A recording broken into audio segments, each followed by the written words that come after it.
see if we went live everywhere. Oh, I can change the name. Oh, there we go. Emergency broadcast, the real reason Bitcoin crashed, parentheses, it's not what you think, close parentheses. There we go. That is the slop that we all need. Ironically, of course, the real reason that Bitcoin did crash was because of the pleb slop in the first place. And this is what I'm wondering why nobody's talking about this, you know? It's one of those inconvenient truths, but I think that like we're probably all in agreement that Bitcoin would be at $221,696 per coin right now if it were not for all of the pleb slop. I don't know. Are you guys with me on this, or am I just being kind of like a little bit anti-slop right now? Yeah, you know they say there's slop cycles where hard men create good times create pleb slop creates hard times. It's a cycle.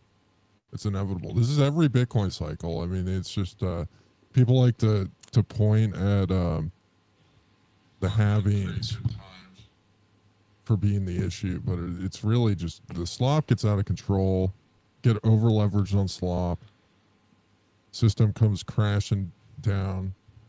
You can't build anything meaningful on top of slop. That's the problem. If your foundation is slop, it's going to crumble eventually. The thing that's killing me is I was born in Bitcoin in the slop, and I didn't recognize it returning until it was too late.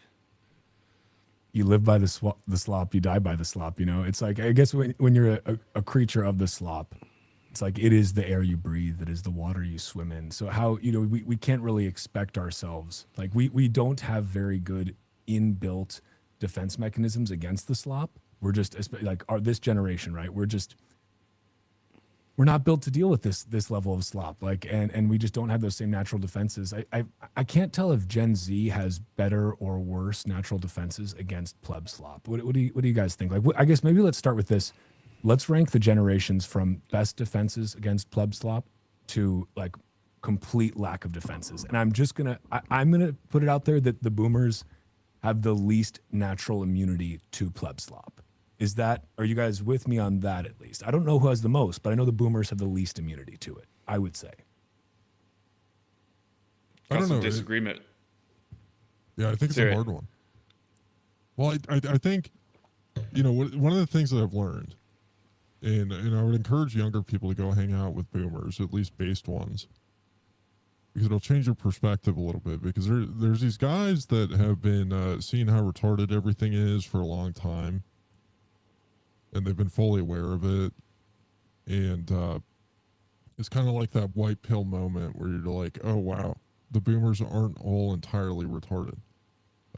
You know, the slop is constantly evolving. So like boomer slop is different than Gen X slop, which is different than millennial slop, which is different than Zoomer slop.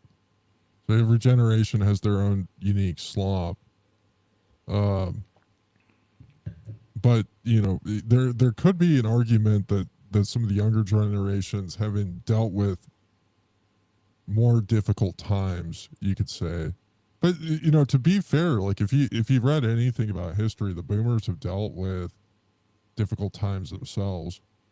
There's a lot of tumultuous stuff that they grew up in the 60s, 70s, and 80s, and 2008, and, you know, they've been getting screwed by the pedophilic ruling class for a long time. So they also make up that ruling class, though, to be fair, you know, primarily. Like, I'm just, you know, I'm not trying to take a shot here, but it is true. Not all of them, obviously. And there are many good boomers. There are many fine people on the boomer side.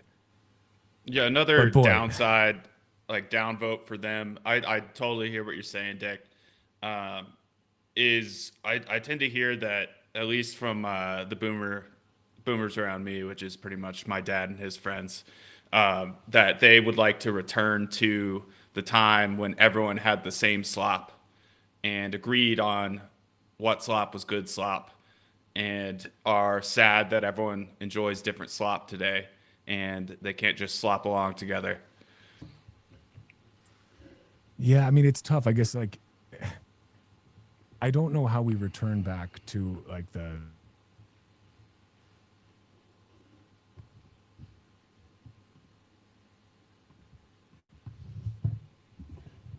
Did we lose him? Must have lost Walker. I wonder if we're still live. We could say anything now.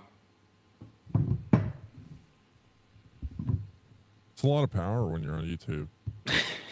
On his feed, we could make or break his career.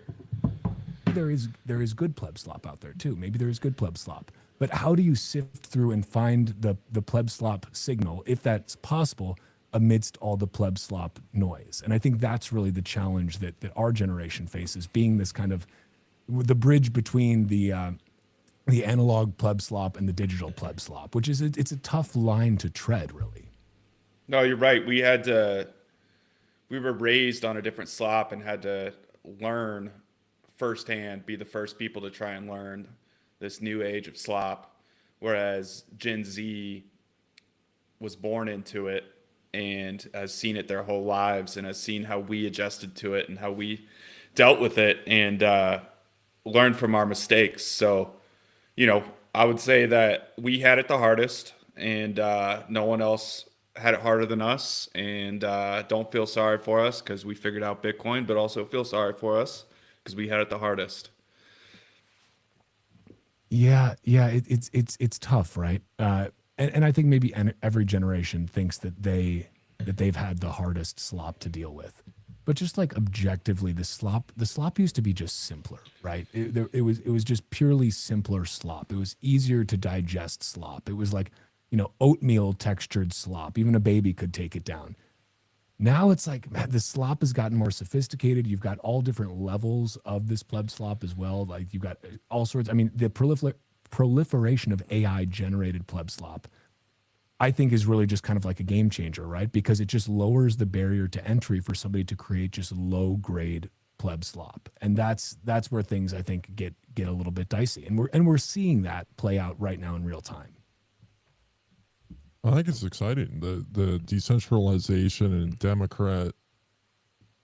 democratization of slop is ultimately a good thing. Like I think lowering the barrier to entry where anybody can engage in the slop, it allows individuals to have more of a voice.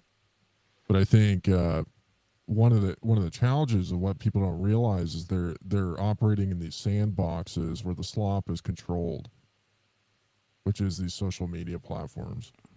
So I think they need to get a little bit more creative with breaking out of their little sandboxes to spread their slop wider, if that makes sense. Ben, your thoughts on that? I mean, do you share that that perspective?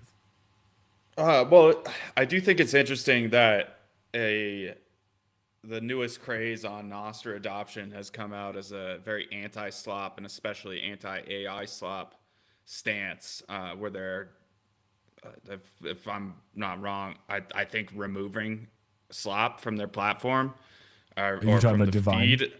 Yeah, I think the Vine. Yeah, the Vine. Yeah, so I think that's an interesting stance on to take on slop on the quote unquote like the freedom protocol, the freedom of speech protocol. It's interesting to see such a hard stance taken on slop. Yeah, I haven't followed that. Can you explain the dynamic? Like, who are the players? What are the arguments? What is categorized as slop? Well, I think in this specific reference here, Ben is referring to Divine. So it's basically a reboot of the old Vine app, which maybe a lot of Zoomers won't even know about. But it was a short form video app that existed before Instagram had video. Like Instagram picked up video after Vine became wildly popular. Instagram was just photos before that, if you can believe it, kids. But this was true. This happened, and then Vine kind of died out. Recently, Jack Dorsey's and Other Stuff initiative, which funds a lot of open source development, specifically around Notes and other stuff transmitted by relays, this is the other stuff part, in case you didn't put that together. Rabble, who worked on Twitter in the early days with Jack, built out what he's calling Divine, or Divine, D-I-V-I-N-E. And basically one of the core pieces of it is they're trying to recreate kind of the old Vine experience. They also have an archive of a bunch of the most popular Vines from back in the day, and that they've basically cached in there. And then they're also going to be automatically detecting, flagging, and removing any AI generated content. So the goal is to have content that is wholly created by human beings without the use of artificial intelligence, which is kind of like the polar opposite of like ChatGPT's Sora has its own app now, right? There's all these different cases where they're creating social feeds specifically around AI generated slop without any human slop involved. And it's like, great, are you going to get some human slop on Divine? Sure. But at least you know that slop, that somebody put a little bit of work into that. They weren't just prompting the slop, they were living the slop. And I think that has some meaning to it. That means something in this day and age. It's very pro jobs, which is great. You'd think it was a politician building this app, except maybe it works. Well, right. That'd be, and there's no taxes that you have to pay for it. So, it's like, it's even better. You're not just getting robbed constantly. But it's interesting. Like I'm personally, I enjoyed using Vine back in the day.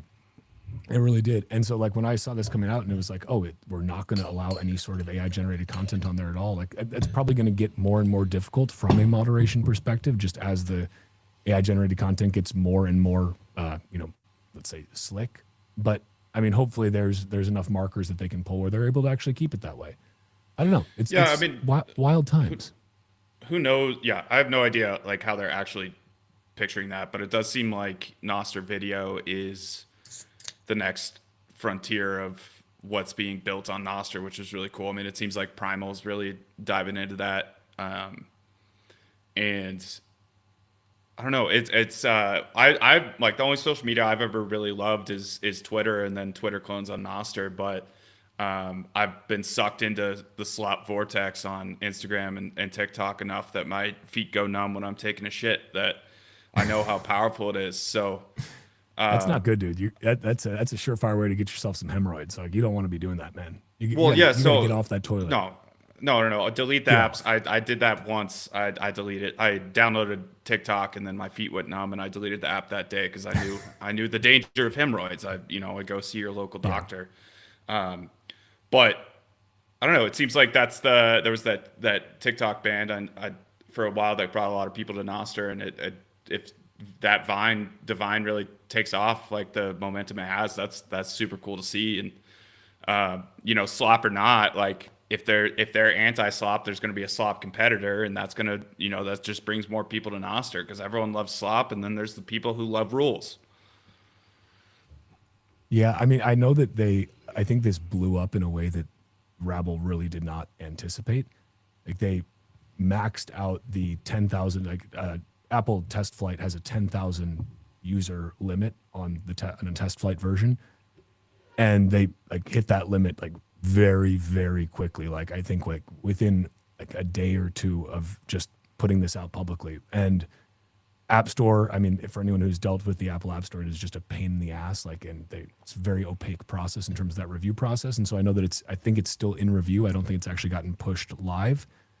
So yeah, I've got the test flight version sitting on my phone, feeling very lucky. Have not put together any Divines yet. I don't know if you call them a Divine now or if you just still call them a Vine. Is there new content on there?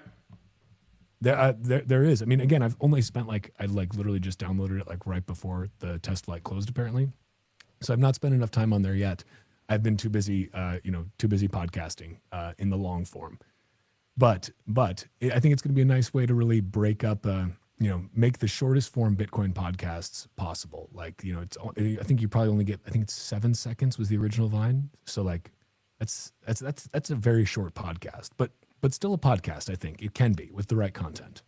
Walker, have you ever wondered if you're becoming the slop, or have you ever stayed up late at night worrying about that?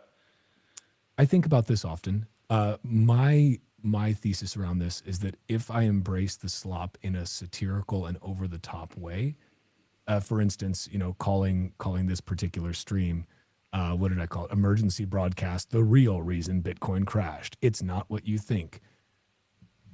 You know, I think that as long as we're cognizant of the fact that we are still perpetuating the slop, but we do so in a mindful way, and we acknowledge that what we're doing is slop. I think that's the key. If you don't acknowledge when you're putting out the slop, that is the worst form of slop. If you know the slop, if you can name the slop, you can really own the slop. Then otherwise the slop owns you. Like if you think this is some original content, this is some incredibly spicy and thoughtful take, but it's just slop. It's like, oh well, then maybe you're just a sloppy person. But if you know what you're doing, if you're slopping for a reason, I'm more okay with it if it's purposeful slop. But I don't know. I mean, Dick, as an actual journalist here, we've got a podcaster, a journalist podcaster, and a winemaker podcaster here. So, speaking of wine, I'd like to say that this Pleb Slop stream is sponsored by Peony Lane Wine. Peony Lane Wine. You may be reading Pleb Slop while you drink it, but at least it doesn't taste like Pleb Slop. I'll work on that. I don't really have a saying there, but I do in fact enjoy Peony Lane Wine. And if you like slop that is not slop, I should say regular wine is probably more slop, like organic wine. I know you don't call it technically organic anymore, right? I saw your post about that, but like, I don't know. I get less hungover with your wine, so it doesn't seem that sloppy to me. Like you can get sloppy without feeling sloppy. Maybe that's it. There's something there. I'll work on it. Since this is business on there, it's not organic because I don't want to get the organic certification. What I stopped calling it was natural due to some like real microbiome yeast nuance that honestly felt like slop to write. It was wine slop. It was like, I did read it. Fuck, dude. It was wine nuance, which makes me feel sloppy as hell, but it's not slop. It's really a lot of, like I said, I get sucked into this slop vortex. Nothing worse than when I started listening to Creed. That, Walker, and Dick, you probably can. I became the slop for a little bit there, and it still hits me every once in a while. And every time I post Creed, it's the top, and that's the slopster's revenge.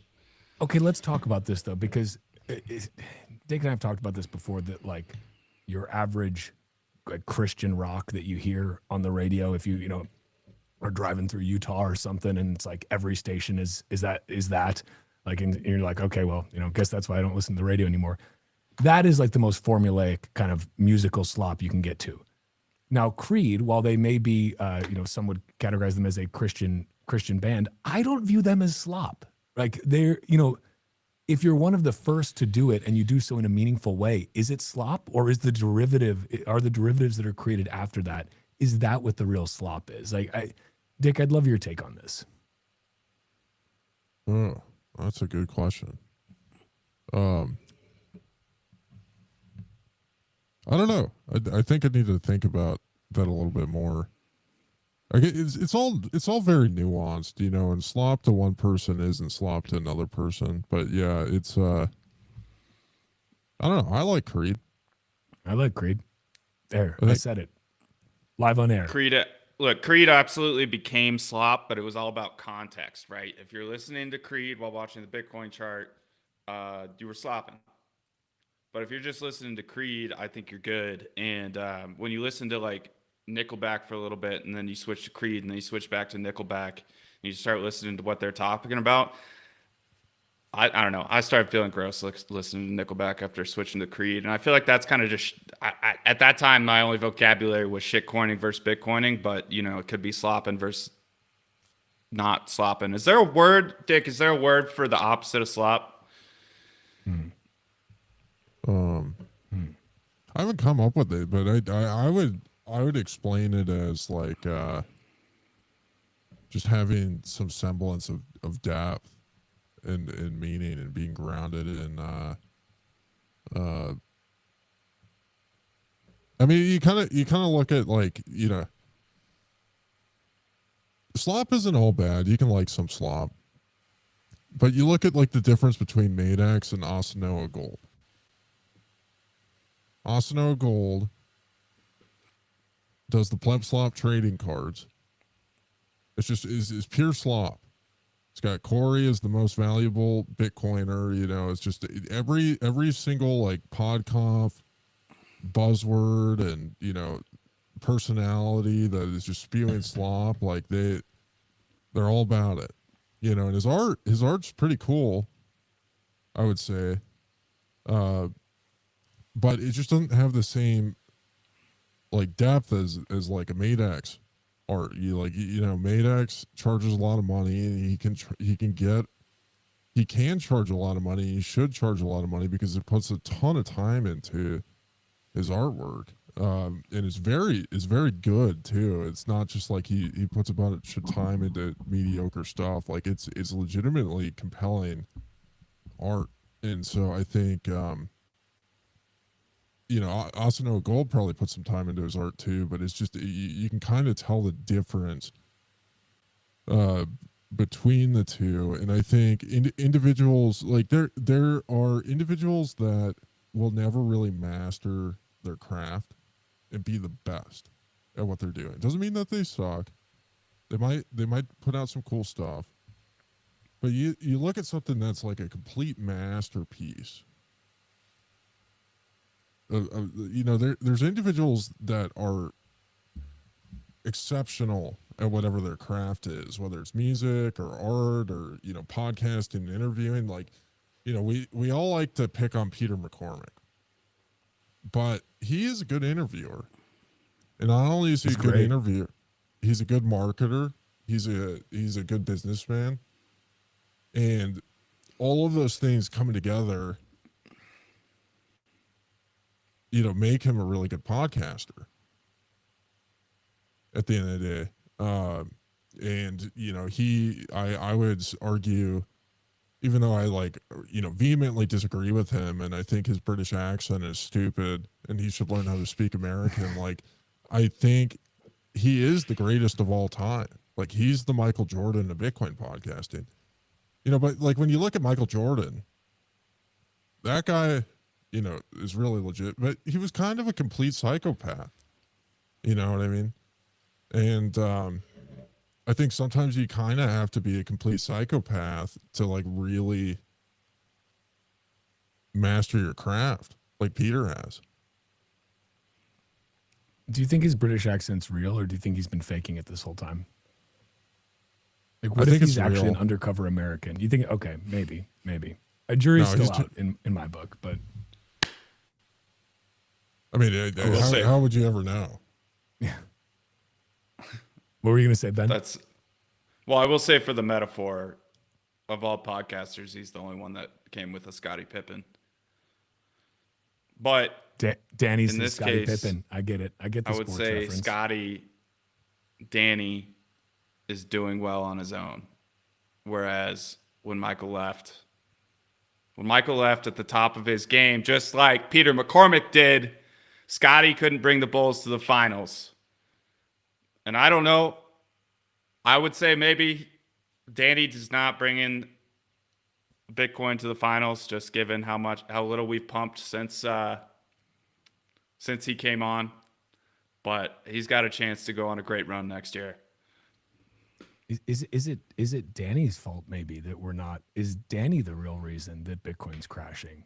I haven't explored that avenue. It could be. I'm never sure if Danny if he's British or if he's from one of the British prison colonies down on the other side of the world. I can never keep all the British prison colonies straight. You hear they have nice beaches. I think he's a Brit that got so bad in Britain that he moved to a penal colony. And then he decided to go to Australia too, right? Anyway, inappropriate, wildly inappropriate. Okay, real talk though. Vibes are weird. This is why I've started doing these late night live streams.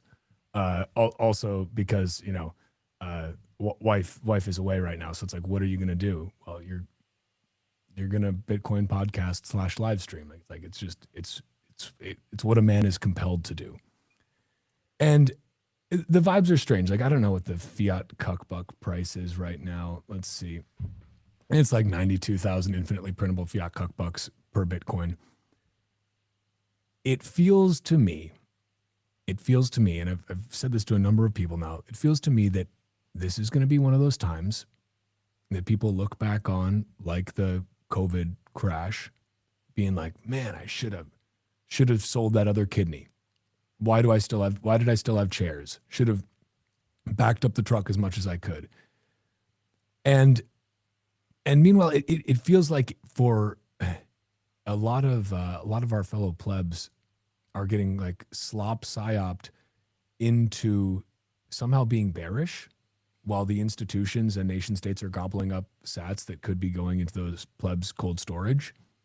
And I just wonder if pleb slop, if the quality of pleb slop has been so low that the plebs aren't bullish enough, or if the pleb slop has been directed in a non-productive way, and that is what's causing the plebs are misaligned with where the slop should be leading them. Like the point of slop is to make plebs bullish, right? That's why, and this should be the point of all slop. But the slop has been perverted, I think. The slop has been perverted, and a lot of the energy in the slop has been directed towards, I think, non-productive, non-bullish narratives. And I don't know, it feels like that's the issue to me. We need to get back to productive, bullish pleb slop. Like, yeah, Moonboy Hopium caps lock stuff is super fucking annoying, but it gets the plebs going. It gets me going, and I'm aware that it's slop. So like, I don't know. Where are you guys at on this? What is the slop is the slop not sloppy enough from a bullish standpoint, or is there something else at play? Dick, you're the expert here. You really are, Dick.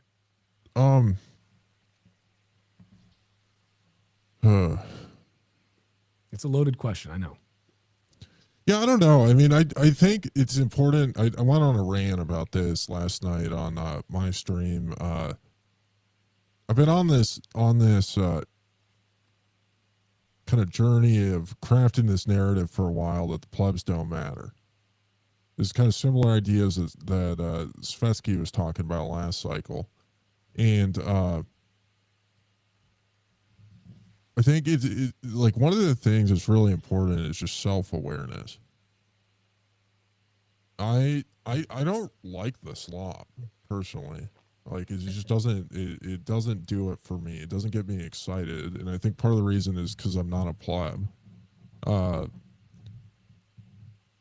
I'm actively engaged in my story in my life. Like when I think of like a pleb, I think of somebody that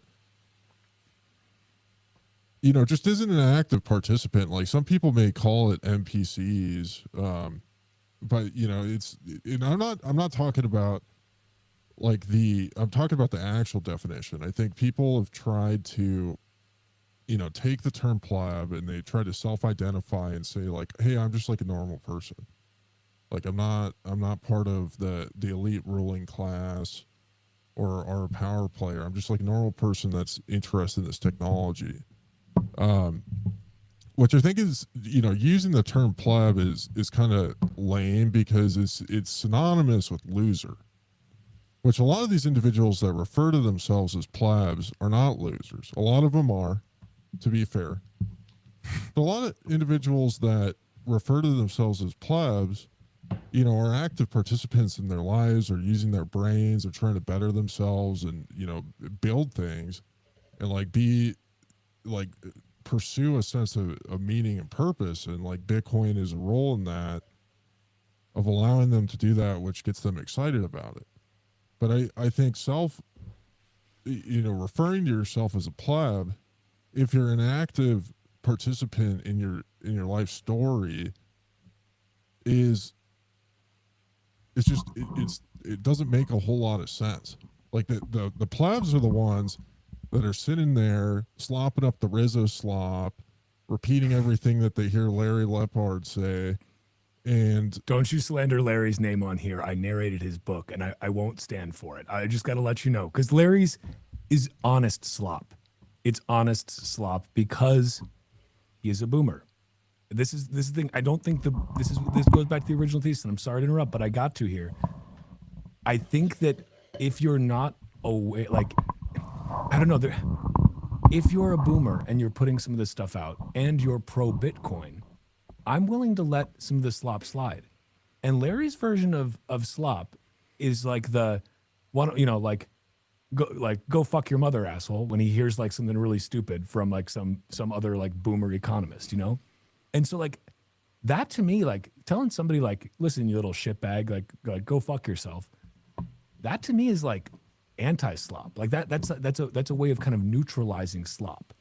But I'm happy to be corrected here, but I did want to stand on that. And it's not just because I narrated Larry's book. It is actually just because I really like Larry. And I think that his particular brand, it resonates. At least it's honest, It's unfiltered also. It's not trying to be anything. And maybe that's where the nefarious part of pleb slop comes in, trying to be something that we know it's not. But if you're just honest about it, I don't know. Maybe that's a different categorization. Well, I mean, the way I look at it, I wasn't trying to demean Larry. I just think a lot of the things that he does and says are sloppy. But like, part of the thing, there's people that exist on different parts of the path. You know what I mean? And I feel like the bugle exists at kind of the end of the path of like, you kind of had to have been listening to 40 hours of podcasts a week for a while to understand what we're talking about. And Larry's at the like beginning of the path. And when the problem with the fiat world and the belief in authority in general is it makes you retarded because your entire worldview is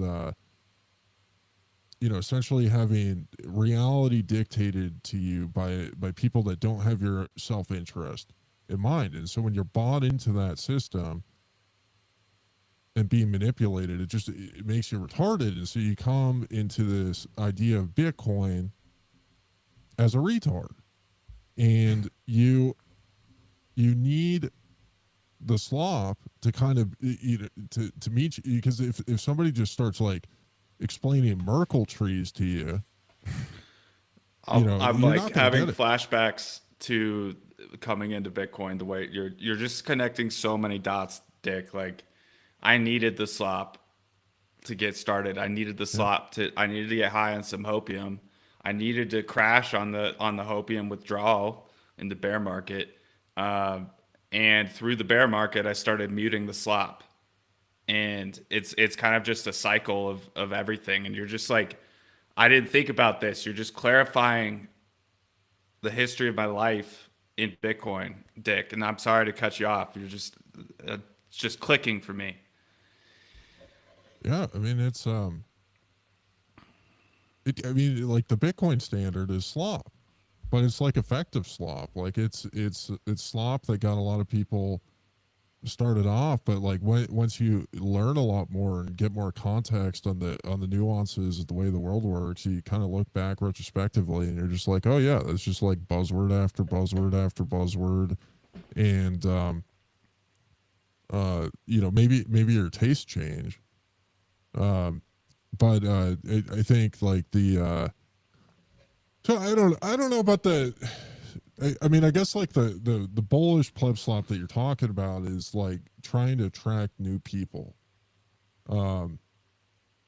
That's the goal of trying to convince more people to this, perspective, worldview.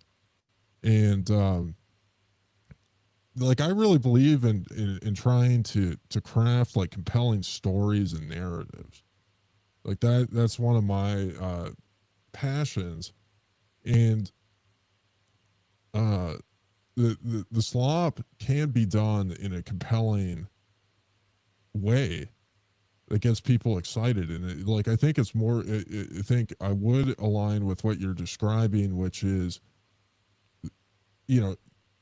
where's the conversation right now? Well, it's that the government is going to come in and prosecute you for running a Bitcoin node unless you change your behavior and convince everybody else to change their behavior and start filtering transactions. Like that's not a compelling narrative that gets anybody excited about anything. It's a very like destructive narrative where, people are just like, oh wow, like, because this is what's going to happen. is this endeavor is going to fail. And one of the reasons why it's going to fail is because it's not compelling.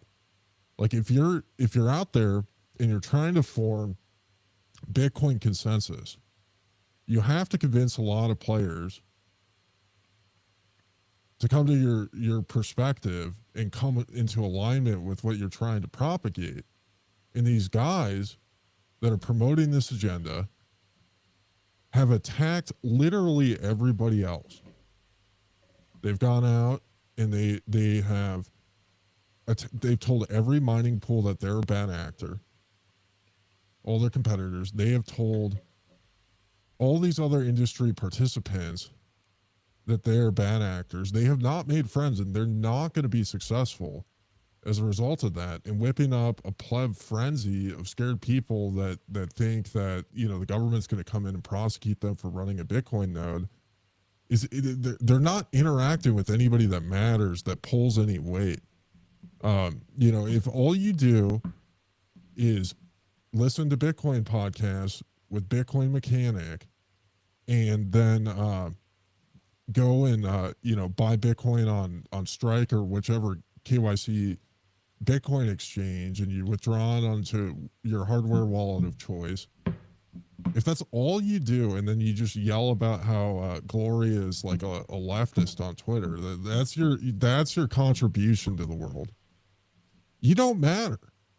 You literally have zero impact or value whatsoever in doing anything except for maybe irritating individuals that actually do have power and influence in the world. And so that's where the narrative's at, and it's a pretty lame narrative. And I do agree that but I think the price is going to lead the excitement this time around. I think the Bitcoin's so saturated. I think the price is going to drive the compelling narratives, and the exciting you know, bolt-hearted pleb slop it's gonna follow the price. It's gonna be backwards a little bit. So let me ask this, because as you were saying this, the question that naturally came to my mind, which is quite philosophical in nature, of course, and as a podcaster, this happens to me very often. It's almost I can't help it. Many universities have offered to give me an honorary degree in pleb slop whatever. My point being, do the ends justify the slop? Like, and I mean that is in a serious way, like, because that's kind of what you're getting at, right? Like you're saying, okay, the Bitcoin standard is slop, but like it's effective slop. Like the Bitcoin standard was hugely formative for me early in my journey, right? Like very grateful to Safe that he wrote that book. I think that's opened a ton of minds, opened a ton of eyes, and like once your eyes are open to how the world works, or how you start to think that it works, and then you go down different rabbit holes and figure out like you weren't even right about that. You never shut your eyes again. So like if the pleb slop has the ability to open people's eyes to the truth, does that justify it? Conversely, then, what you're describing, which I believe is in relation to the Silent K movement, that slop doesn't seem to, in my mind, and I know, you know, I've apparently been branded as a cortard and things like that for saying that you should run whatever node software you want, and I don't update my node, you know, very often at all. But you know, we'll let sleeping dogs lie, or whatever analogy is appropriate there. My point being that, like, it seems that there's productive slop and there's unproductive slop. Like there is slop that is has a net benefit, and slop that is net negative. Like maybe you could say there's positive sum slop and negative sum slop. I don't know if zero sum slop exists. Like, can zero sum slop exist? And if slop is positive sum, do the ends justify the slop? That would be my question. I would argue, and you know, I'll take the opposing view here, maybe, or maybe it's not opposing, but I'll say in a lot of cases the ends do justify the slop. If the slop gets more people to take Bitcoin into self-custody after getting an appropriately large UTXO so that they're not just getting dusted out, like that's good slop. If the slop makes people Just to use that same analogy, if the slop makes people think that they should just immediately put the tiny little bit of Bitcoin that they have in a hardware wallet right away, and their UTXO is just going to eventually turn to dust because they got psyoped into thinking that they need to like transfer it immediately, or as soon as their DCA hits, those sats need to go into their cold storage, and now those sats are going to be unspendable at some point. Like that's negative sum slop. That's bad slop. So like I think the ends can justify the slop if the slop's end result is that it gets more people using Bitcoin in a positive and constructive way. But I'm happy to be, maybe you could take the other view that like no slop is justifiable. There are other ways to do it, but maybe it's just that we've been so conditioned by slop throughout everything in our lives. Like, put a different way, is slop a result of the fiat incentive structure? And does slop exist to the same degree in a hyper Bitcoinized world?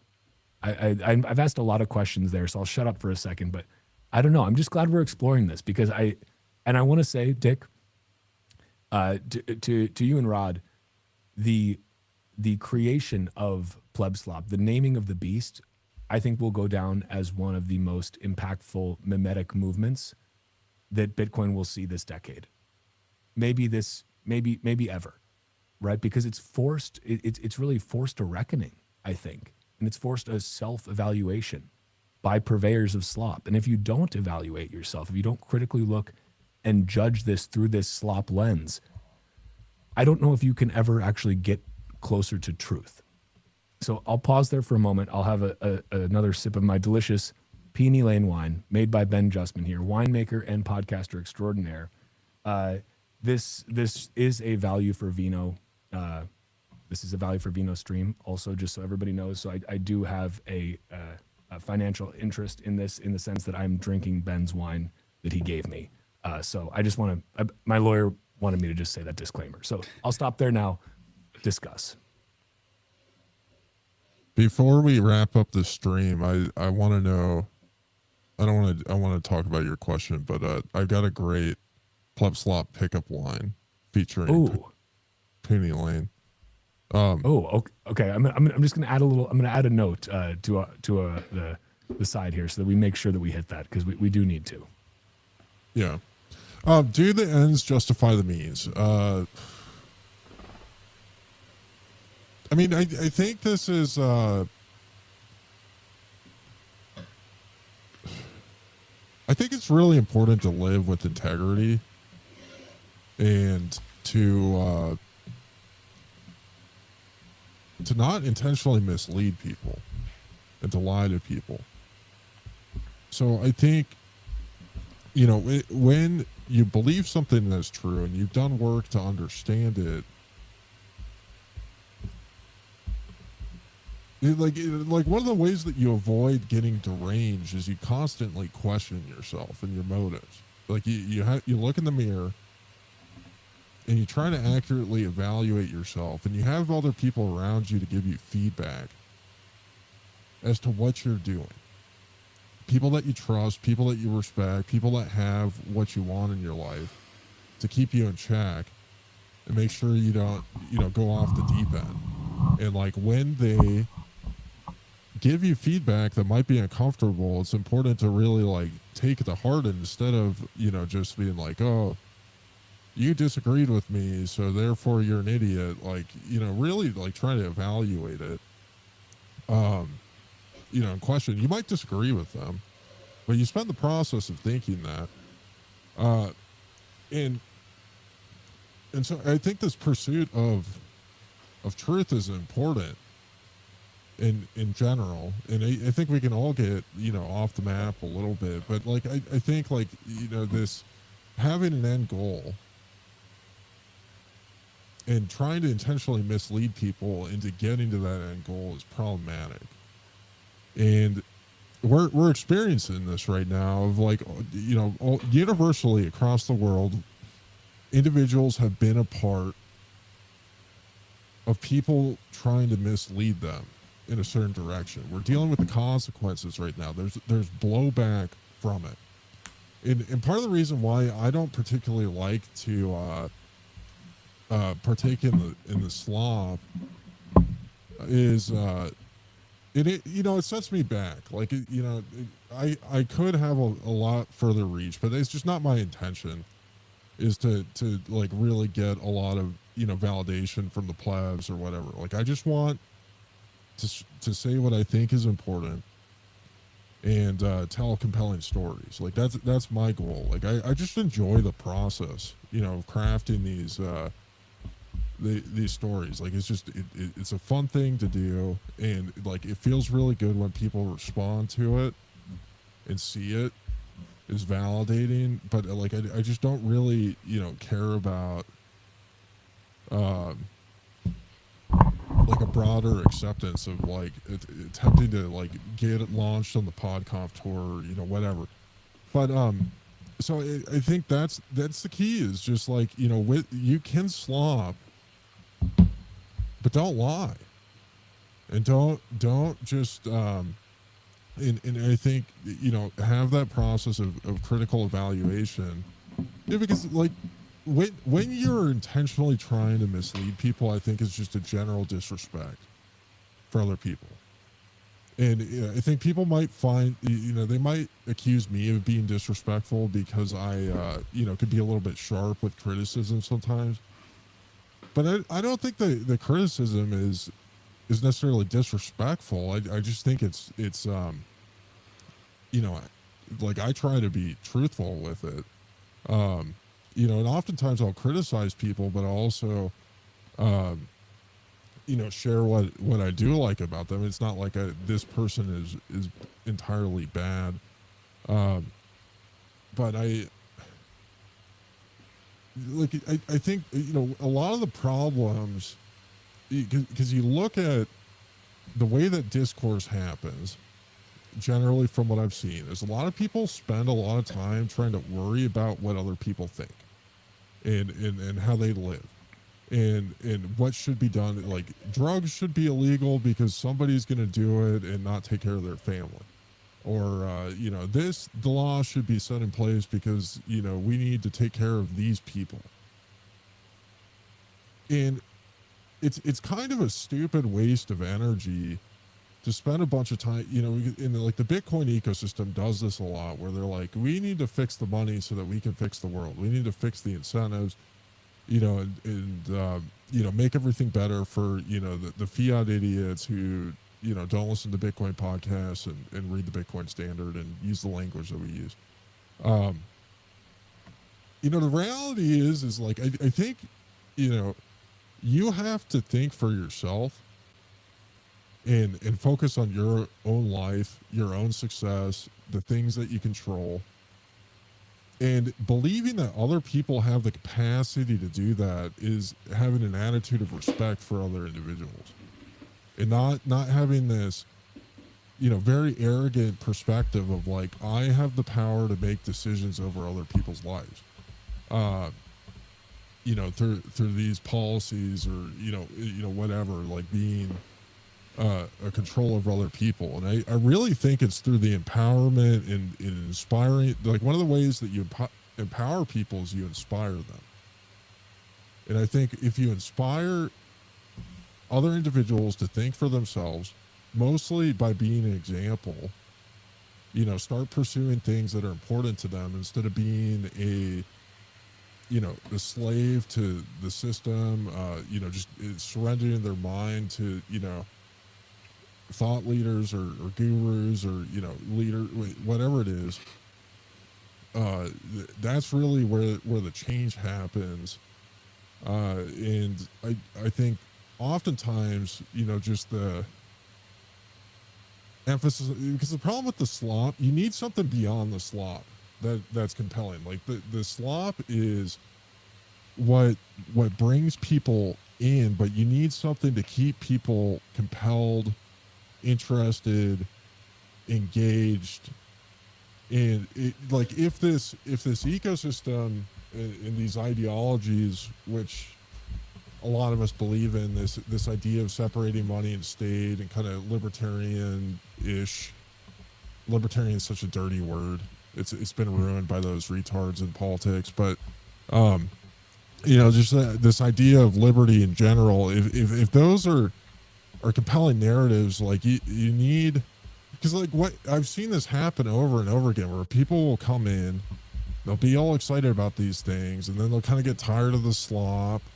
They'll get tired of not seeing things change, and then they'll just become like grumpy statists, and they'll hate the Jews or whatever it is that they get into.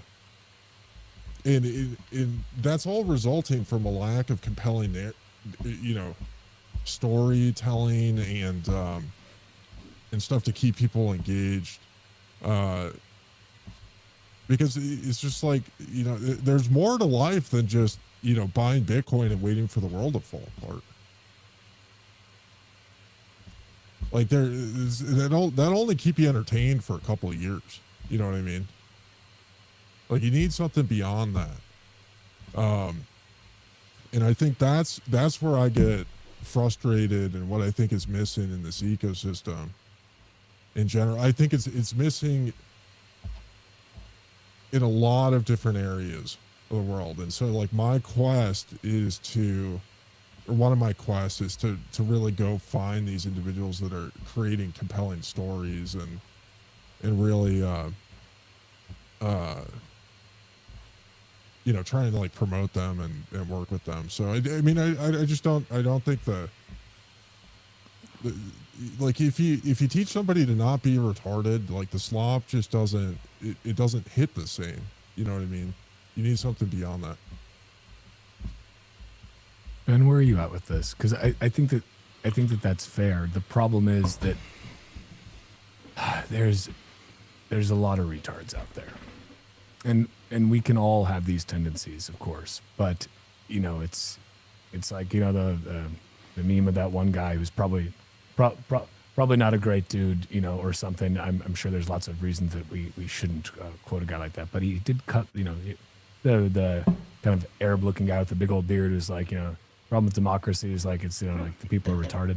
Like, well, like I don't know if we like. I don't know if we fix that, but Ben, I'd love your gosh, this peony lane wine. I'd love your take on this. Where are you at with this? Do you share Dick's opinions regarding the slop? And just again, I think this comes back to people's resistances to it. Like it comes back to where we started. That just most people just gobble up the slop.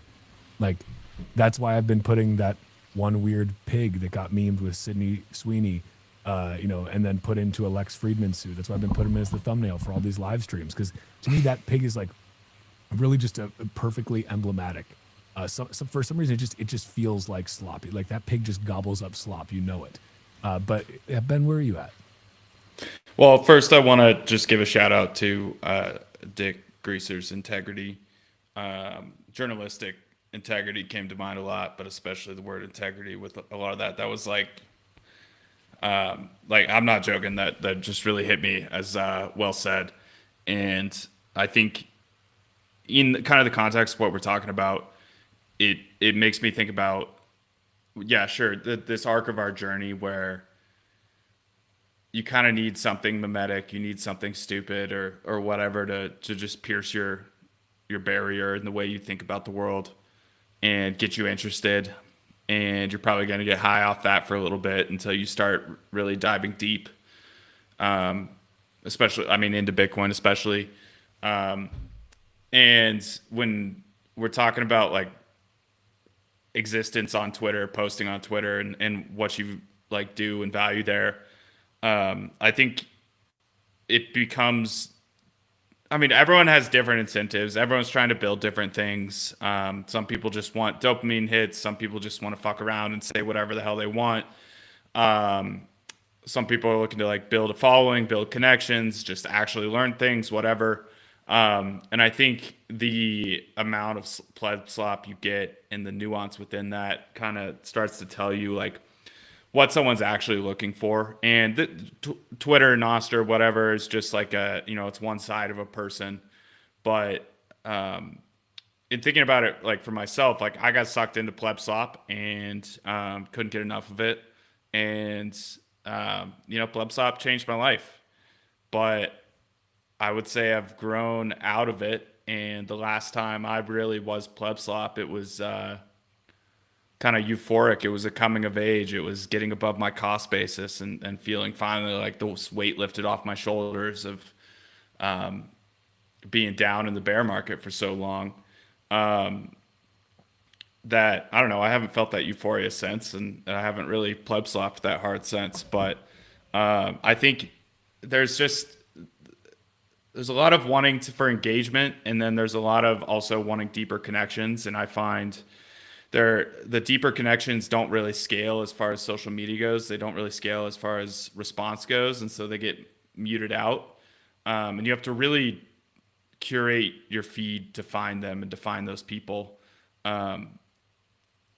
So it takes work to once you're kind of over the pleb slop, you've had enough of it. It takes work to keep continuously clearing it off to find the stuff that you really want to engage in, the connections you really want to have. And it's gratifying to find those other people. And I don't know, I feel like I've just seen so many pleb slops over the years that it's just like so many things breed like that. And I do like, I have nothing bad to say about Lawrence Lepard. I think he's a good guy, and I've meeting him a few times. Nothing but good things to say about him. The title of his book is Pure Pleb Slop. Like that is like pleb slop to a T. The big print. That's why we're all here. That's what got us all in. And that's probably like that combined with the quality of his book is just what Dick was saying is like there's something behind it. The pleb slop brought him in, and there's something there. And it'd be one thing if the Bitcoin pleb slop was just that, and it was the crypto pleb slop that's gonna that leads to nothing. But at least with pleb slop for Bitcoin, there's some real substance behind it, and it's just that's gonna bring you in. So yes, the ends justify the slop in my mind, and I hope slopping continues because my family still needs to get into the slop. They still need to get addicted to that shit. And I have one cousin who's addicted, and it's great to see. I love seeing his slop that he posts on Instagram. It brings me back to like my glory days when I first got into slop. And I'm excited for him to move past it because it's also like cringe for me to see because I used to post that same shit, but it's a phase we all have to go through for the most part. It's funny. It's like with Bitcoin, it's like maybe it's come for the pleb slop, stay for the revolution. Maybe pleb slop's top of the funnel ultimately, like when it comes to bringing people in, right? Like that necessarily so. I think to contrast it with quote crypto, it's like that's not even pleb slop. That's just like it's like VC slop. It's grifter slop. I don't know what it is. It's just somehow like I don't even want to put it together. Because I don't think there's anything that can even be virtuous about it by nature of the shit coins that you're hawking through it. You know what I mean? Or it's like it just feels like that's just like this whole like Zcash manufactured support from just so happens like all the VCs are really showing it hard, and all the biggest crypto pumpers are just showing it really hard. Like they all just suddenly cared about privacy. Hey, it's amazing. But we were they wrong. All came to this conclusion at the exact same time. Shocking, right? Shocking. We were wrong because it pumped. So, what can you do? Yeah, but it's like I don't know. I think that there ultimately is a place for pleb slop, but if you like, here's something that Dick and I think this was part of the brilliance of you guys really kind of coining this term. Is that if you're offended by somebody saying that you're engaging in pleb slop, then like you're telling on yourself, right? Like if you're offended by it, you're telling on yourself. And I don't think I still just haven't even seen most people come to that realization. But are you with me on this, Dick? That like anyone, if you are accused of pleb slop and you get like really offended by that, that's just kind of like, it's like, well, like you, now we know you told on yourself. Is that how you're viewing this as well? Yeah. I love that people are mentioning Crater in the live stream chat. Are, which live stream? Because we've got a couple on here. Is this on SlopTube? I'm watching the Riverside chat right now, so it's probably aggregating a few platforms. Yeah. People like to tell on themselves for sure. I mean, it's just it's just been interesting to see over time people kind of reveal themselves, and I think the fun thing about the Bugle is like our agenda is just to report the news, and people are kind of baffled by that. Oftentimes they're constantly trying to figure out what our ulterior motive is, and people get mad at us, and the people that get mad at us are, it's funny. It's just it's the entire ecosystem that we exist in is the conversation is predominantly driven by people with an agenda to sell a trinket to a pleb, and it makes it confusing. But yeah, the trinket salesmen oftentimes they get a little bit frustrated with us, and it's I wish they would send me angry emails, long drawn out emails, but I haven't really got it. The only person I've gotten that from was Safedine one time. But what is your email so people know where to send their hate mail? Because I know you said this when the last time we were potting together, and you were like, I just want people to take the time to send me like just some real quality hate mail, not pleb slop hate mail, like real quality. So where should people direct their hate mail if they really just if it's non-slop hate mail? Like really put some time into it, people. If you're gonna tell Dick how you feel, like don't you use AI because Dick will know. The Bitcoin Bugle at protonmail.com. It's the place to send it. There we go. Yeah, I mean, one thing I want to talk about, like one of the things I like about both you guys is you both are living out compelling stories, and you share bits of it and pieces of it, which I think is helpful. Is helpful for people to see examples. Like Walker, you're building a family. You're a Bitcoin podcaster. You're an active participant in your life. You got your wife is also an active participant. It's cool to watch. And Ben, you're building a business, like furthering a family legacy. With your dad, you care about your craft. One of the things I love about the way that you market things is like you're telling the story of the wine, like local Colorado, small town, multi-generational project. Like both of those things, both of you guys are living into, this idea of being an active participant and telling a compelling story. And you're, for people to see, like you're being legitimate examples in a world that's so full of poor examples. And I don't think that's slop. And like, I appreciate that. Yeah, I have a question first of all, for you, thank Dick. you. Yeah, Thank you, though. It's appreciated. Oh, go ahead, Ben. What's your is Stack Hodler slop? I don't know what Stack Hodler is. Damn. Okay. Walker, what do you think?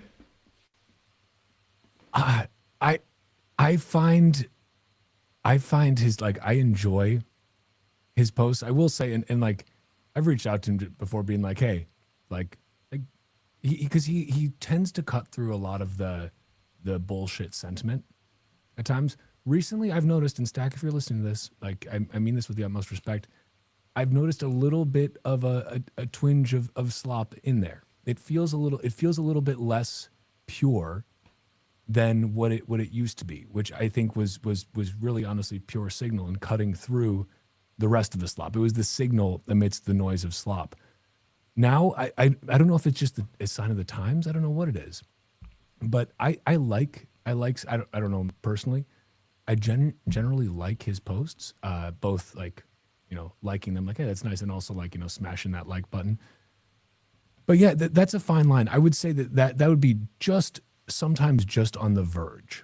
I don't think that's full blown pleb slop. Like, I think that we have so many other clear examples of like really, I mean, like purebred pleb slop that it feels almost unfair to categorize that as pleb slop. I don't know where you're at with that, Ben.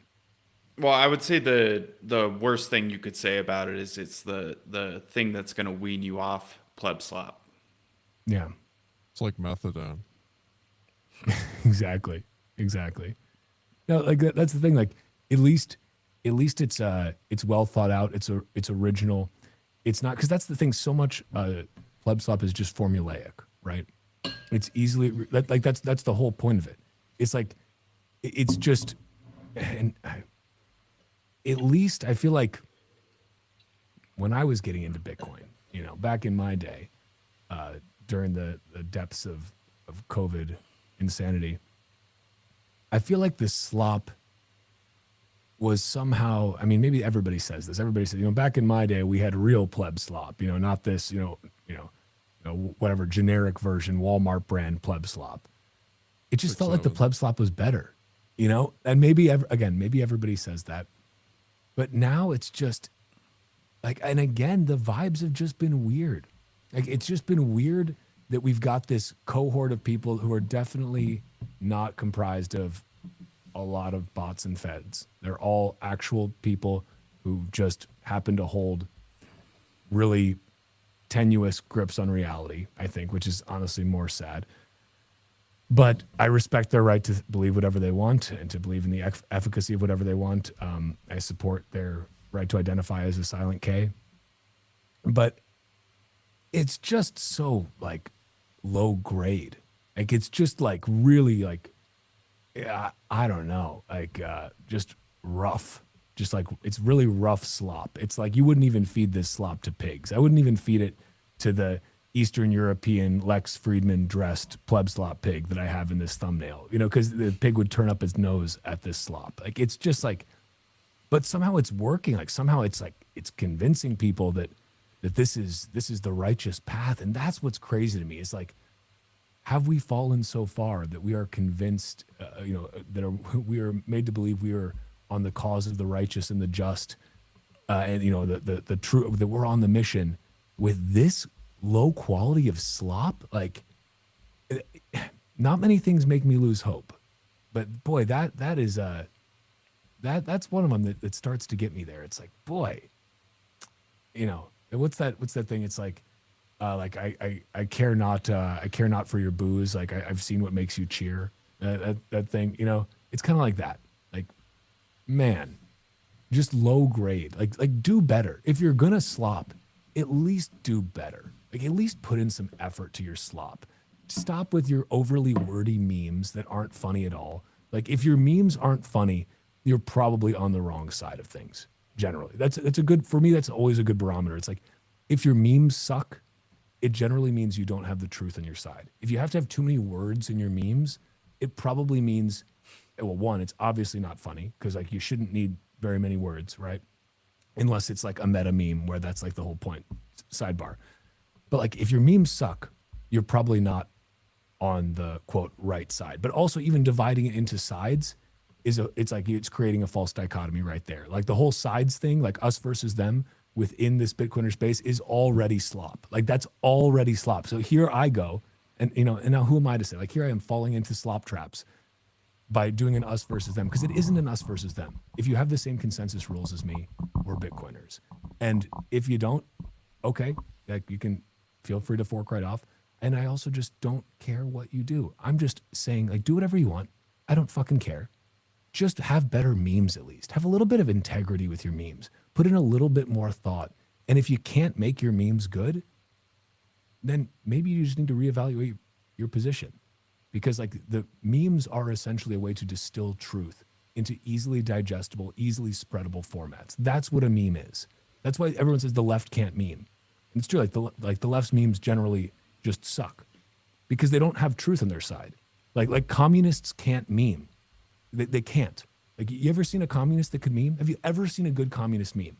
It's not possible. Actually, you can't have a good communist meme because communism is fucking retarded. Like, you can't do it. You can't do it. And so it's like, if your memes suck, then like, look in the mirror, you know? You need to listen to like Jimmy Dore or the Come Town podcast. There's some communists that are pretty good. They're fully retarded. They start talking about anything. Their memes are good, but then they start talking, like trying to explain their memes, and they kind of get retarded. But yeah, there's some good leftist memers. But yeah, I get what you're saying, broadly speaking, for sure. Yeah, okay. We can find exceptions to a rule, but like, broadly speaking, the left can't meme, and like, it's not even that the right can meme that well, but they just certainly are better at it. Like, not so much like the statist cuck right, but more of like the, I don't know, whatever you want to call them, you know, whatever label you put on them, the less statisty right. Like, because that's the thing, is like, it's ultimately like, it's statists all the way down, whether it's left or right, right? Like, that's where we've gotten to now, is that basically everybody is just a bit of a statist cuck, and it's just like, what color statist cuck you want to be. Like, you want to be a red statist cuck or a blue statist cuck. Like, you get to choose Coca-Cola or Pepsi-Cola cuck. Like, it's up to you. No Mountain Dew cuckery, though. None of that. Certainly not any Dr. Pepper cuckery. Oh, I didn't even mean to bring up Dr. Pepper, but, you know, because we all know what that means here. Yeah. So the left versus right, like, attempt to put people on these sides, I consider that like fighting words. Like, someone walks up to the bar, whispers in your ear, I'm ready, I'm gonna fuck your wife tonight. You know, you turn around, you're like, okay, loser. And then they just keep on like spitting in your face and like getting up in it and just like being really aggressive. I feel like that's what the left and right attempt to like categorize people in the left and right. It's very, you know, insulting. It's like, it's lame. Like, it's very lame. Like, hey, we're watching, you know, the people on the right and the left, you know, argue back and forth about absolutely nothing, and they just like completely miss the point of what's going on right now, and you're trying to like replicate that in this ecosystem, which is supposed to be about, you know, thinking about things a little bit more critically and you know, pursuing truth. It's like, yeah, you know, fuck you, dude. I'm not gonna stand for this. But yeah, it's funny just looking at like the left and the right divide. Like, you're watching the right wing media ecosystem. Like, there was this huge kind of I don't know what you call it, but like, you know, movement, and it all kind of culminated with ended with Trump getting selected, and then Charlie Kirk getting assassinated, and now it's in shambles. But there's like an interesting dynamic in the narrative in the United States. I imagine this is globally, but I think it's mostly in the United States, is this idea of an underdog story, like this resistance story, like the origin story of the United States with the Revolutionary War against the British, is this idea of like these underdogs going up against the biggest, you know, empire in the world. And they replicate this in the political process every 4 years, and you see this oscillation back and forth between the right and the left, where the right will be the, you know, the incumbents and represent the empire, and the left will be the resistance against that, like the George Bush years, you know, with Obama coming against it, you know, being anti-war. And it oscillates back and forth, and, you know, back and forth and back and forth, and captivates people in it, thinking that they're like a part of the resistance. And like, the right has completely fallen off right now because they're the incumbents. Like, guess what? All you guys that bought into this bullshit probably voted for a pedophile who's like gaslighting you about the Epstein list, and you know, printing a fuck ton of money and launching a salon of meme coins, and, you know, implementing a bunch of central planning bullshit, and furthering the survey, doing all the same bullshit. But but maybe he doesn't like transgender bathrooms, so it's a little bit better than the other guy. But like, this oscillation, back and forth, and kind of the hijacking of this narrative of like, the underdog resistance is like, people in the United States need to realize that they live in the capital city of the Hunger Games, the capital district. District number 1. You're not the underdog. You're living in a country whose government is going and pillaging the rest of the world. Trump's like, angling like he's going to invade Venezuela. Who knows what's going to happen there? But like, that's not the underdog type situation at all. And, who's the underdog in the story is the individual standing up against the system, which is trying to extract wealth from you. Like, that's the real underdog. And you don't, by participating in the system and giving legitimacy to it, you're actually giving legitimacy to the empire and not the underdog in the story. In no way are you rebelling. If the left's in power and you're on the right, you're trying to get your pedophile elected, you're not the underdog. You're just being duped by pleb slop, by political pleb slop. And same thing goes for the left. The people on the left are getting all wild right now. And I think their memes are going to be a lot better, because the right's just going to be trying to gaslight you for the next few years into why the incumbent that's doing all this bullshit is like legitimate and good. Well, at least it's not the Democrats. It's like, and these guys are trying to bring this type of stuff to this, social ecosystem. It's lame. Okay, first of all, Dick, you're bringing the heat tonight, I gotta say.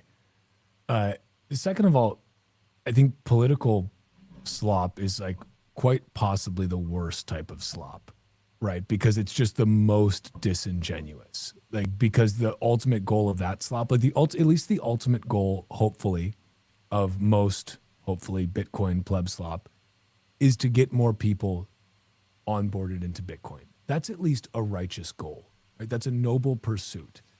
And I think the ends justify the means in that case. And I'm talking specifically, I'm not talking about all the Bitcoin pleb slop that's out there right now, obviously. I'm not talking about Silent K pleb slop. I'm talking about orange pilling pleb slop, right?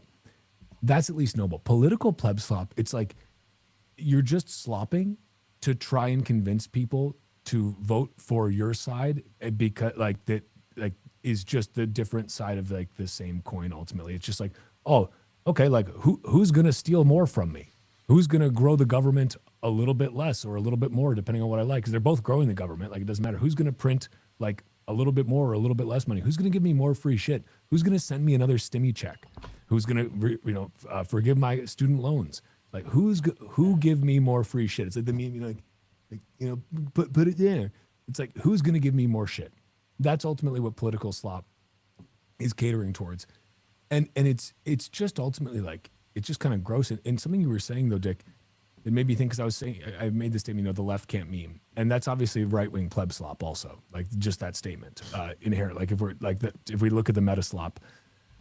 But I think what you were just saying that made me think of this is the reason that the perception has correctly been that the left cannot meme is because at least for a while, the left was the incumbent, right? And if you are the incumbent, your memes are going to be just not quite as good, right? If you're the underdog, you have the ability to create a better mimetic narrative, I think, like just necessarily so. And so maybe that's it. It's like, because boy, like there's a lot of fodder for memes for the left right now. If they want to, if they're paying attention, the left has the capability. They've got all the tools to be able to do some pretty good memeing. Like Trump makes that easy in a lot of ways, right? And Trump is like also this kind of like really just incredible mimetic force of his own right. And it's honestly like, it's insane to see. The dude is like, love him or hate him or don't give a flying fuck. Like he is a unique individual and has a very unique energy about him. And boy, he's good at the pleb slop, man. Like Trump is a master of pleb slop. That I think like no one can deny that, right? And there's some truth behind a lot of his slop, but a lot of it is just complete slop. But there's the arguments to justify sending out $2,000 stimmy checks. That's slop. Like the fact that he was talking about it while talking about 50-year mortgages at the McDonald's conference is just like mimetically beautiful somehow, unintentionally so, but really mimetically beautiful as Bitcoin's crashing. Like there's so many layers to that. It's incredible. But there's Trump is he's a slop pusher. You know, every politician must be. Like that's how they, you know, maybe I would say Thomas Massey is probably the least slop pusher of the politicians that we have in the US right now. I don't know where you guys are at with him, but to me, he at least feels like, again, if he is engaging in slop, it's at least a little more justified. At least he's not just, you know, kowtowing and voting with whatever the party line is. At least he has some balls to be able to say, no, I think that's fucking stupid. Because that's what, like, if you can't do that, if you can't just step back and say, like, my side is doing something that's fucking stupid, then it's like, well, your opinion's just, it's not actually real. You don't actually have an opinion. You just have a party line. And you're not willing to cross it because you've been duped into thinking that I cannot possibly say anything bad about insert my team color. Like, can't say anything bad about red team, can't say anything about blue team because I'm on that team.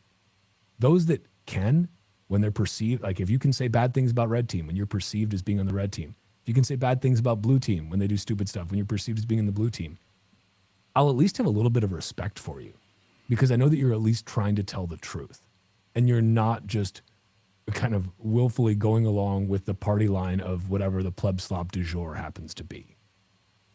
So,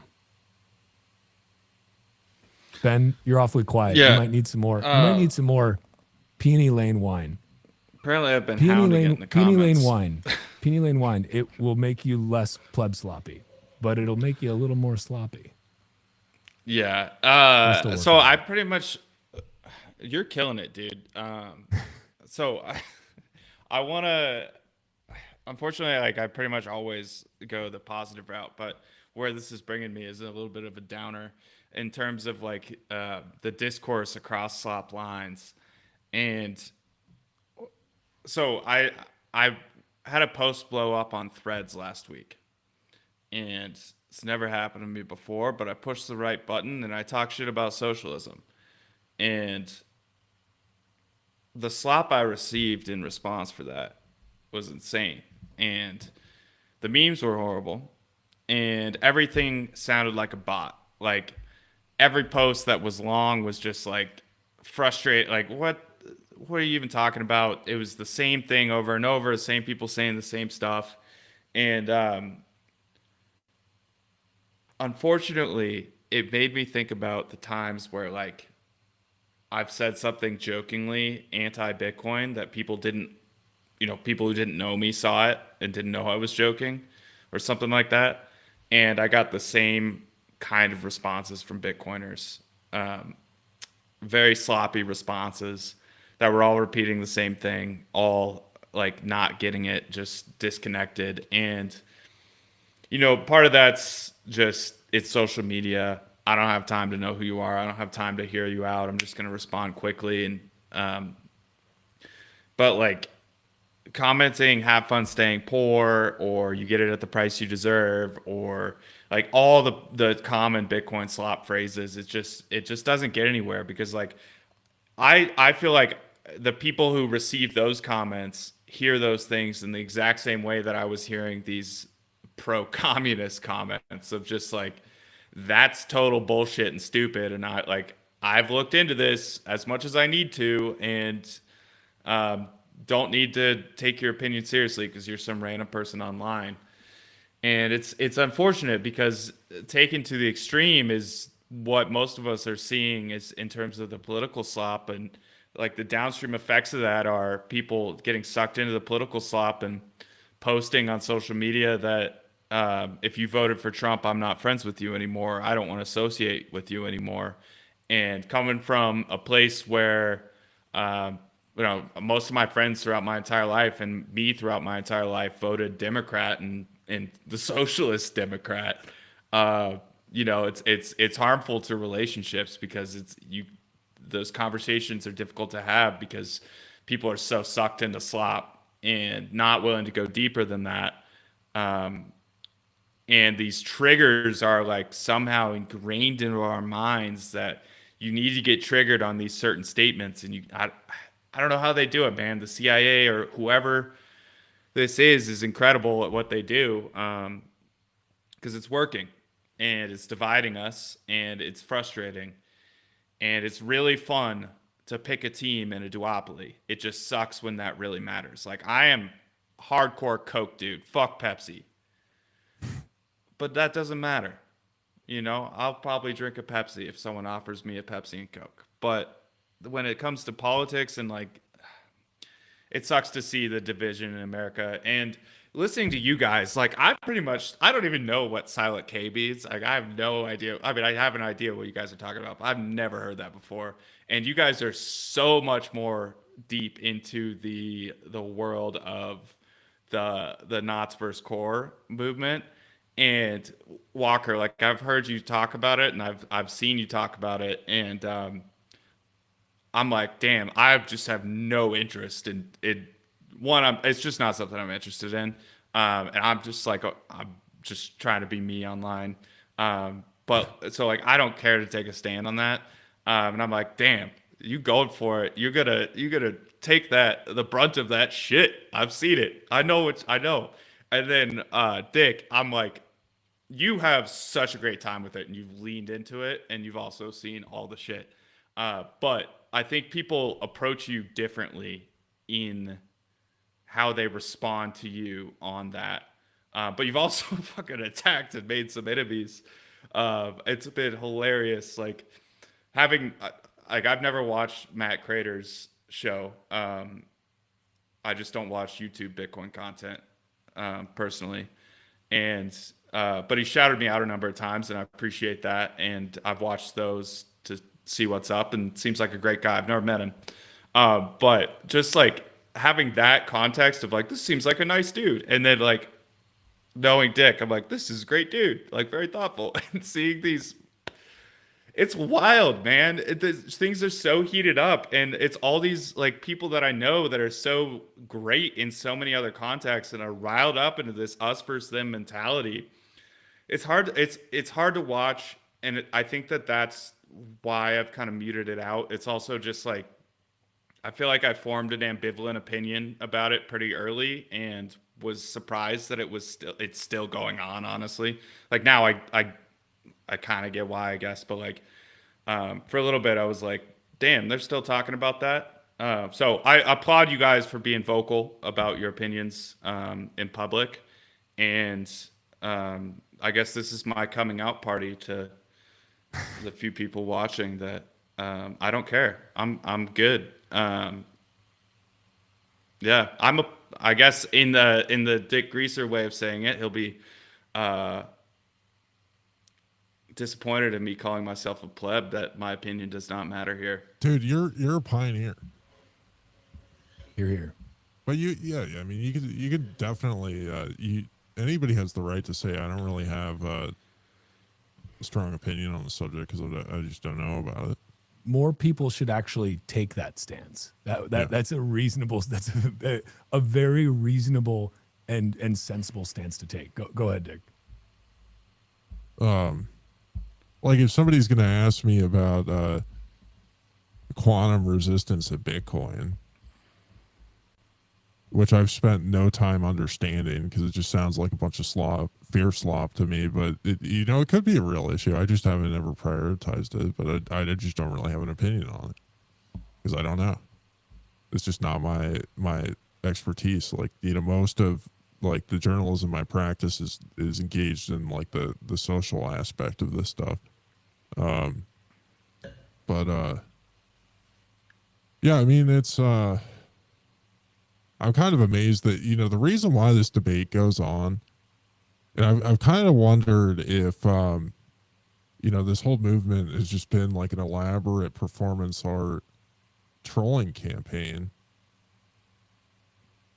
whatever's going on, there's a lot of sophisticated individuals that are very like knowledgeable at manipulating people.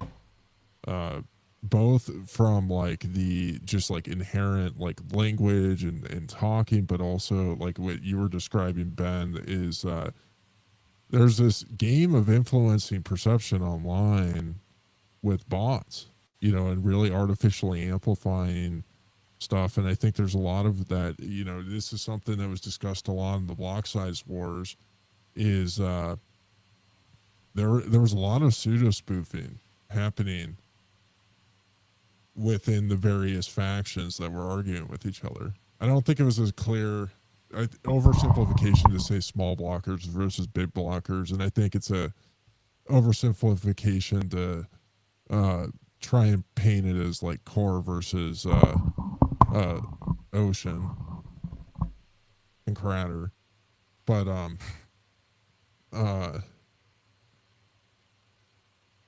yeah, I mean the reason why it keeps on going on is because these guys just keep on saying stupid things, and like all these people that are somewhat informed and intelligent just cannot resist dunking on people.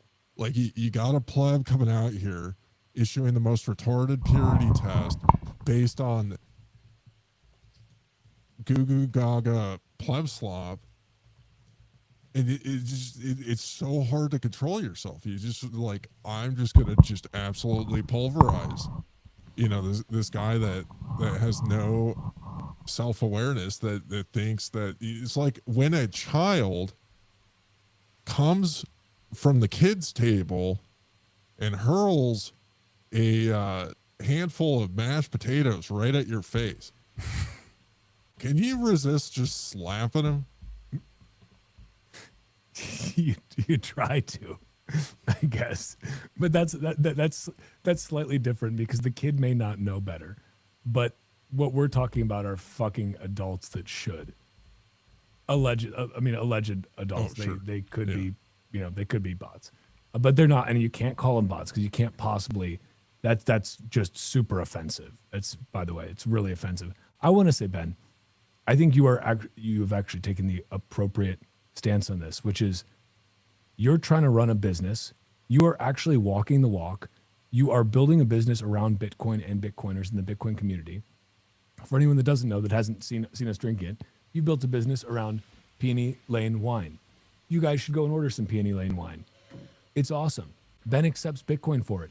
He went and started selling it at farmers markets for Bitcoin, having a Bitcoin accepted here. And then you changed it to a Bitcoin preferred here sign, if I remember correctly. That's like, for those of us that have been following your journey, I think it's been fucking amazing. Like, it's been amazing to see because you actually walk the walk and you talk the talk and you drink the drink and you wine the wine and you all the other things. This is what Bitcoin is all about, is enabling somebody like you to do things in a really low time preference way, to create a really amazing product that people are willing to creating such a great product that people are willing to part with the scarcest money that has ever existed in exchange for that product. That means your product is fucking good. That means something. And so for you to be like, yeah, I just don't really have an opinion on this. Fucking great. Like, because you don't need to, because this is not going to go on forever. This is like, right now, a lot of people this has turned into an identity politics thing. That's what's ultimately happened. It's weaponized identity politics. And it's the same, and I think that's why the slop is so particularly bad in this particular arena, is because it's ultimately just political slop. It's just dumbed down political slop. And I know a lot of people have, again, made this part of their identity. Like, that's what identity politics is, so that you can't even hear an opinion contrary to your own without taking it as a personal affront. Like, this is the definition of identity politics. Anyone that's not with us must be against us, and they must also hate children and want Bitcoin to be destroyed. And like, what we really need is to be getting daddy government in here to tell us what's okay to do, while we have fucking open source software developers like the Samurai Wallet devs, like Bitcoin Fog, like Tornado Cash, like being literally prosecuted for writing software. But you want a little bit more of daddy government to come in there. Like, give me a fucking break. And so what I want to say is, like, I applaud you for just fucking focusing on your craft, accepting Bitcoin, actually using Bitcoin, something a lot of these people who are screeching online probably don't, and just fucking living your life. Because that's what you should be doing. That's the whole fucking point of Bitcoin, is that you can just focus on your craft, try to get better at something. Try to just get a little bit better at something. Maybe try to be the best at something if you can be. Try to live your life, focus on family, focus on what matters, focus on spending time outside and touching fucking grass and not being a whiny little bitch all the time, and just fucking let this stuff blow over. Like, because, like, and I'm sorry, this is going to offend a lot of people, but like, it's not going to amount to anything. Do whatever you want. I don't care. I do not care what you do. I fully support you doing whatever the fuck you want. As long as you're listening to 40 hours of Bitcoin podcast per week, we're on the same side. Maybe you're listening to more Pleb Slop podcasts than I am, but ultimately, like, I think, Ben, that you are a really great example of just like living the Bitcoin ethos. And I think we need more of that. Like, you make fucking great wine and you sell it for Bitcoin. That's fucking cool. That's just an undeniably cool thing. So fuck it. Like, and you may now, Ben, just so you know, you've now been on a podcast with me and Dick, which means you're automatically going to get labeled probably a bad actor. You're going to get put into some really just terrible memes probably. And I don't mean terrible like, oh, they're so hurtful. I mean terrible like they're just bad. Like they're just weak. They're low T memes. And you know what? Because silence is violence ultimately. Have you guys noticed that that's also a tactic that's been used? Like they literally use the silence is violence thing. And it's like, God, just like, it's just embarrassing at this point. But I digress. What I'm trying to say, Ben, is I appreciate you. Do whatever the fuck you want. Just keep making wine and keep living the Bitcoin ethos and keep orange pilling people by giving them a great product that they're willing to exchange their hard-earned sats for after they finally get orange pilled on the Bitcoin. Keep having Bitcoin be preferred. You're doing a fucking great job. You're leading by example. And the rest of you fucking listening, maybe you can't make wine, but you can do something to create more value than just posting slop on the internet. That's what I was rant concluded. Cheers, man. Takes a lot of courage not to join the bandwagon. You get to do it. You get to do whatever you want to. It's your decision. And if you choose not to, I think you got to see that there's more than just the bandwagon. And I think the best thing about what I do, like the world that I've been able to see in Bitcoin, is I don't just see like a bunch of influencers. I don't see a bunch of, people arguing about stupid shit. Core knots. Like that's one of many stupid shit arguments. Is I interact with people who like really fucking care about the mission and they really care about the connections. And I've really cared, like I was the same way. So it's just been the perfect opportunity for me to connect with people who really care about Bitcoin and connecting with other Bitcoiners. And a lot of that is like loneliness in the sense of, I have a few Bitcoin homies around, but I need more. And I don't know. The thing that kept me going, like, found Bitcoin, freaked out. Bitcoiners started buying my wine. And then at the bottom of the bear, some Bitcoiners really made a point to pay in Bitcoin. And I held that Bitcoin. And I'll always remember that because it was a pretty low time in my life for more than just Bitcoin reasons. So I really felt that. It's really been there for me. And the community aspect of Bitcoin is not something that I just like the Twitter community, the people online. It's these people who like really make a meaningful difference, really care, and really want to vote with their money and see Bitcoin succeed. And I don't think a lot of people really get to see that. I'm the outlet for a lot of people. They've never bought anything with Bitcoin before. I can't, like, it's special every time. I can't tell you how many times people have told me this is the first thing that I've ever bought, like physical thing I've ever bought with Bitcoin. And that's telling to me that like people need more of these connections. So yeah, I'm doing it. It's obvious that I should be doing it. It's obvious that every business should be doing it, but they're not.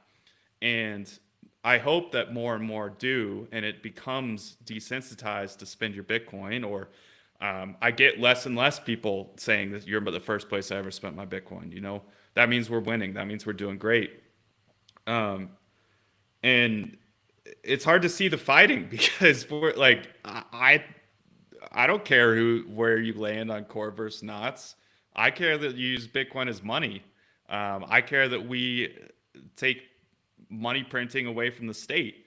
And I don't know. I have this unique perspective in the sense that I'm always interacting with that.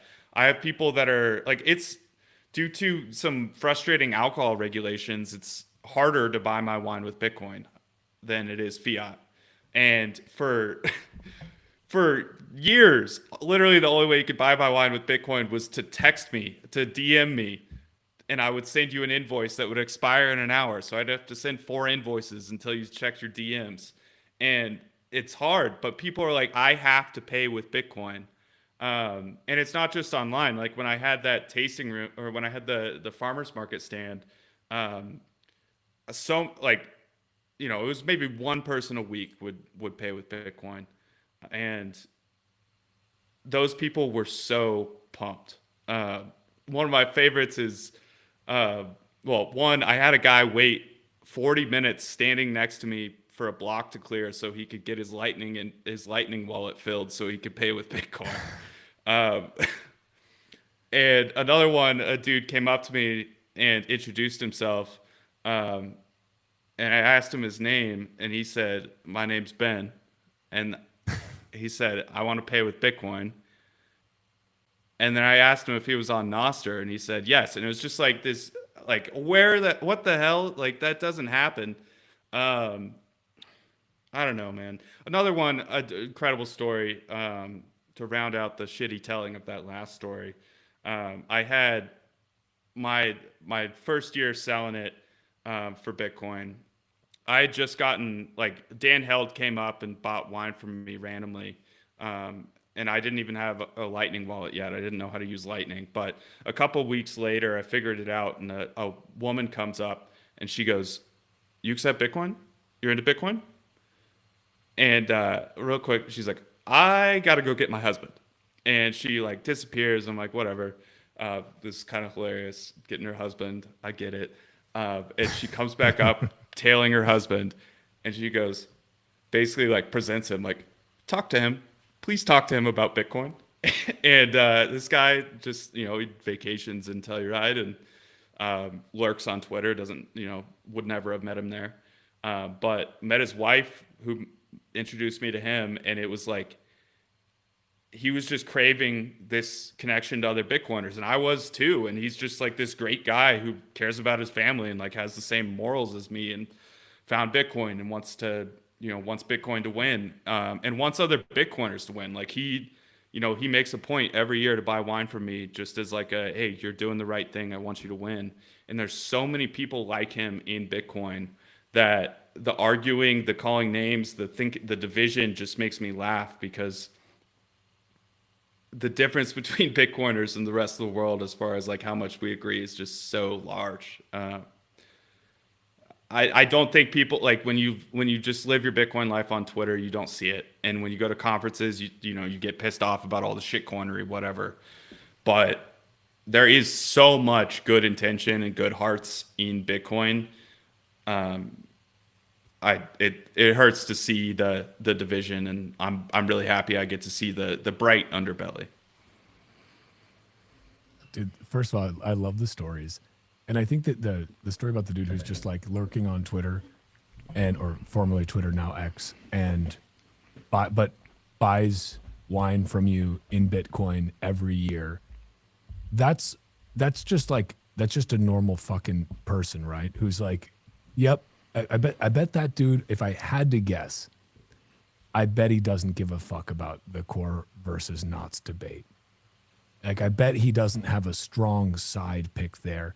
I bet he's not accusing other people of being, pedos and everything. Like, I bet he's not doing that. He's probably just trying to provide value, be a good husband and maybe father, to his family. And he's putting his money where his mouth is. He's voting with his wallet, voting with his feet, and he's actually spending Bitcoin. Like, I don't know. That's like that's a fucking Bitcoiner right there. You don't have to get rage baited into every fucking little thing. Like that's some fiat mentality stuff. That's not to say you shouldn't care about anything ever. It's not to take the other extreme. You should care about things. We're all here because we care very deeply about Bitcoin. That's why, and we care deeply about podcasting about Bitcoin. These are things that we hold very dear, right? And we believe are meaningful. But like, either extreme is not good. You don't want to you don't have to be susceptible to every little psyop that comes along. And I'm not saying it's a psyop, guys. Like, anybody who wants to can probably very selectively edit this, and I hope that they do. Like, please clip this. Make me more of a villain. I am happy to be a perceived shield on this is really the role of, this is what it comes down to. This is the role of the podcaster, right? The role of the podcaster is to basically be the you're not the developer. The developers are the tip of the spear, right? They're the ones like writing open source software, whether that be on Bitcoin's layer 1, whether that be on Lightning, whether that be on Cashew or Fediment or Arc or any of these other things that are coming up that I still need to learn more about. Like, the developers are the tip of the spear. Podcasters are the shield, right? You need to be able to provide the cover. Like, and those that can't do podcast, like this is what it is. And so, yeah, I love those stories though. Like, that's got to be extremely fucking gratifying to have somebody who is like, you just randomly met at a farmer's market because his wife was like, here, please, like, talk to him about Bitcoin. Like, he's talking to me. Like, the subtext there is like, because he won't shut up about it to me, like, you please talk to him about it. And you know what? Like, that's awesome. I bet she enjoys the hell out of your wine. Bet she doesn't get hungover from it, that, like, no headaches there. You know what I mean? Fellas? No? Okay, never mind. But really, dude, it was definitely a please talk to him. And I was like sitting there like, if I had a girlfriend at that time, she would be saying the same thing. And that's why I didn't have a girlfriend at that time. So lucky he found a real one. But yeah, there's so many people in Bitcoin who just, like, when you're doing the right thing, they want you to win. And this comes back to the quality of connections versus quantity, that dichotomy we see on Twitter, where it's hard to break through the noise when you're really going for quality. I kind of brought up Stack Hodler earlier because he's one of the few that I think really talks in that super high quality way, but gets massive engagement. And I brought it up because he called me a good writer today, and I just wanted to brag, honestly. So and he posts I was trying to hold back with it. He posts beautiful pictures with it as well. That I like. Like, we need to normalize sharing beautiful things more. You see a lot more appreciate. of it on Noster, actually. Like, you see a lot more of it on Noster. But man, like, he's also at an unfair advantage because he's in Switzerland, and it's just like, it's not even fair. Like, I was just there for my second time ever, and it's just like, this is what a first world country looks like. I thought I lived in one. This is what a real first world country is like. It's mind blowing. It really is. But I digress. Walker, your photos of the sky and it's a great day, those fire me up. But I also imagine that you're like, well, do I take a picture of this flat land? Yeah, because I'm in the fucking Midwest. Yeah, like you have to look up at this guy. I get rub it in you. You mountain guy living it probably barely a mile high and thinking you're above the clouds. This is ridiculous. But no, it is true. That this is why I post the sky, and because it's a reminder for people to look up. And for anyone who doesn't know what Ben is talking about, I routinely, when it's not gray and disgusting in the Midwest, which it is right now and has been for a few days, which is why I haven't posted anything. Need to do like some black and white noir style, just to spice it up. But I just walk outside, and when I'm outside, I just take a picture of the sky and just post it and remind people it's a beautiful day to be alive, because it is. Every day that we are still on this planet and not 6 feet under, being chewed on by worms and such and re-ingested into the earth. Like, it's a beautiful day to be alive.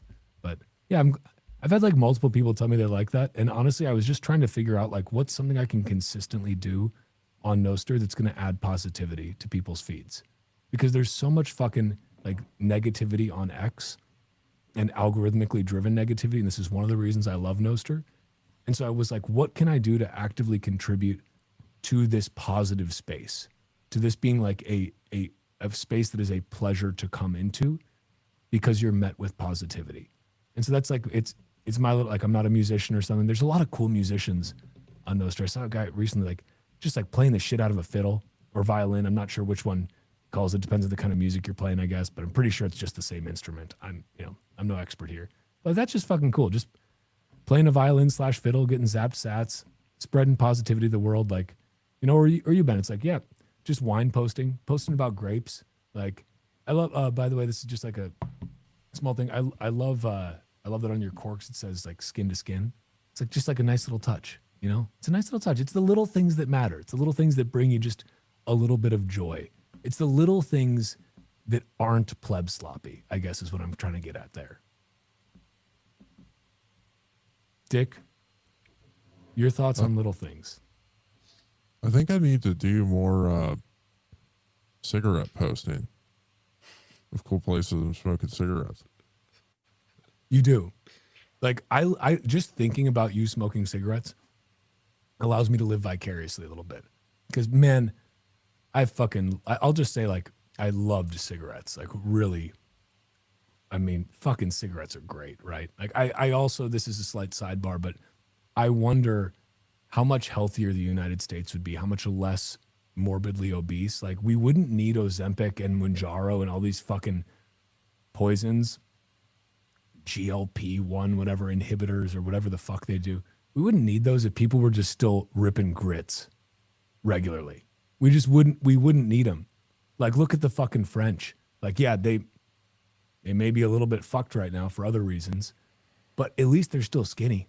At least they're still skinny. And it's like, which one is worse? Smoking cigarettes or being obese? Like, I'm going to go with being obese is probably worse than smoking cigarettes. There, I said it. So I support, I think you need more cigarette posting. You cigarette post after this, I will zap it. You have my word. I just got to say, like, I mean, there's something incredible about that. Because you think of like the bar environment, like I don't hang out at bars that much, but a lot of people do. A lot of our society is around like gathering together centered around alcohol. And I think this has kind of dropped off a little bit. It's not inherently a bad thing, but you think about a bar, it's loud, there's oftentimes music. It's hard to actually connect with the people there. It kind of it can create these weird dynamics. But you go outside and you smoke a cigarette and you have these awesome connections with people. You're not sitting there on your phone and the music isn't blaring. You can actually talk to somebody. I just think like, cigarettes are positive more besides just like a healthier or alternative to Ozempic. But I think that, the tobacco is a way to really connect and have this meaningful experience, with other people.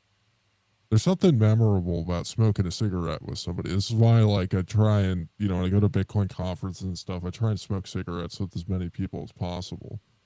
And I like to offer them cigarettes. It's not because I'm a spokesman for Marlboro, but I think it creates this special experience. But yeah, I don't know. I mean, I think like it's something that I'm really passionate about is trying to encourage the people that I like as much as possible. Like, it's something I put a ton of effort into.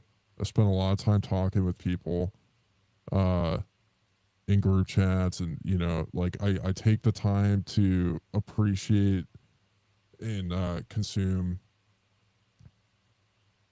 stuff that people send me, if they say, hey, I want you to read this or listen to this or whatever, like I will take the time to do it. And it's exhausting sometimes because I get sent a lot of stuff, but like it's I'll take the time to try and genuinely give people feedback on it, because like I want the people, like I think there's like a responsibility of like, okay, I think this idea is important, I want to promote this idea, and the way that it happens is like, we have to tell a better story than the other guys and the competing ideas. And one of the ways that you do that is not viewing the other people in the ecosystem as competition, but viewing them as, in a lot of way, allies that you're trying to build each other up. Because like this is the thing of like, why am I very critical with my online and on Twitter, is because like what I'm trying to do is I'm not trying to tear people down. I'm trying to reframe the conversation. And I think that's very different. It's like, this sucks. Not just because like, I mean, you look at Predator, for example. Who is he building up? What is he putting out? He's the mall cop, just making everybody's life more difficult. And like, he has some bangers now and again, and he has some self-awareness. Like, he'll admit where he's wrong. I don't think he's all bad, but he's not really telling a compelling story. He's just like highlighting a bunch of nonsense, and like maybe that's like a useful thing to some extent. I think he's a little bit over the top, and he gets office rocker sometimes, but like maybe he has a useful role in the larger ecosystem. But like I think it's the purpose of the criticism is to present something of value that's interesting and good. You present an alternative. And like I think where a lot of people kind of take a misstep is they don't present like a good alternative. They present another bad alternative. Like their criticism or reframing is kind of leads into that, like the last cycle it was Swan. Like Swan isn't all bad. Like I'm not an anti-Swanatist. I think Corey's pretty retarded right now. Like I hope he gets his shit together. The poor guy, he's just embarrassing himself. But like I'm really rooting for Corey. I want Corey to get his shit together and tell a compelling story and like do something interesting, other than just bitching about Tether all day and like, defending, just like kind of a poor decision-making process. But yeah, I don't know. I mean, somebody asked me in the chat, I listed off like a ton of names of people that I really like. And, I don't know. I guess the Twitter world is different than listening to our podcast or like engaging with, but yeah, I mean, it's in your own self-interest to get out there and try and build up people that you like. So that's actually I think a very fundamental point. This idea, and with regard specifically to Predator, I think that Predator's heart is in the right place. And like I've started posting, the Norman Rockwell free speech painting, the guy standing up at the assembly or whatever. Like, and what I put together was, I thought, a pretty concise meme, which was just that with the text, "I agree with Predator." And now anytime I agree with Predator, I post that meme, just because I think it is important to, again, when I see things that I like, I want to reward that with my attention and also my memes. Like that's, I'm a simple man. Like I see something I like, I post a meme in response, maybe quote tweeting it. And I can only quote tweet it because he was only on Nostr for like 5 minutes when he rage quit Twitter and then went back to Twitter. That aside, I think that his heart is in the right place. But your point, I think, more broadly is that if you're only ever against things, what are you for? Like, what are you for? It's easy to make the case of what you're against. That's really fucking easy because it's necessarily reactionary. And this is not just me. I'm not trying to rag on Predator specifically. I'm talking broadly now. It's easy to just be against things. It's easy to just be the contrarian. Just take whatever somebody else says, flip it around, and you get to be the cool contrarian, right? But like that's not. And again, I'm not talking Predator because I know you're going to listen to this because you get your 40 hours per week. I'm sure. I'm not talking specifically about you. I'm talking broadly. If you think it applies to you, that is you internalizing that. That's okay too. That's what your 40 hours per week should do. You should internalize that 40 hours per week. But if you're only ever against things, if you're only ever contrarian, if you're only ever saying what you are anti, not what you're for, not what you're pro, then like you don't actually have an opinion about something. You don't actually have a let's say a position on something. Like you need to be for something. Like and one could argue in Predator's case, again, not specifically singling out Predator, just using him as an illustrative example. I think Predator is for Bitcoin. Whatever that means to him, right? I think all of us are for Bitcoin. We're also all for podcasting, right? I don't know Predator's thoughts on podcasting. I think Predator should start a Bitcoin podcast, actually. I think if Predator started a Bitcoin podcast, it would be, first of all, just very cathartic for him. Because then he doesn't just have to, like text is such a clumsy medium.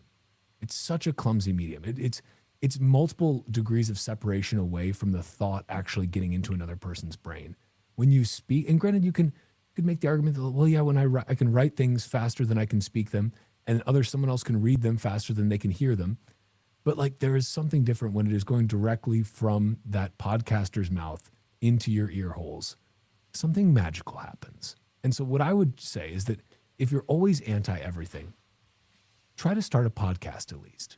Try to start a podcast, and because at least you can be pro podcasting. And once you stand for something, you may find that you stand for more things. You may find that you're behind more things, you're pro more things. Maybe you're not a contrarian as far as everything goes. And so again, I think this is, Dick, we've talked about this ad nauseum at this point. And ad nauseum is one of those words that podcasters love to say. And once you become a podcaster, you have to say ad nauseum a lot. It's part of kind of the right of becoming a podcaster. But we've talked about this ad nauseum, and that's the idea that if you're wondering what you should do, you should start a podcast. That's gonna, like, the answers will be revealed to you through the medium of podcasting. This beautiful medium. Shout out to Adam Curry, the Podfather. We would not be here podding without him. Granted, he would say what we're doing right now is not podcasting because there's video involved, but that's a different technicality, right? The point is, if you're against everything, I don't really care what you're against. I care what you're for. I don't care what you're running away from. I care what you're running toward. I care what draws you in, not what chases you away.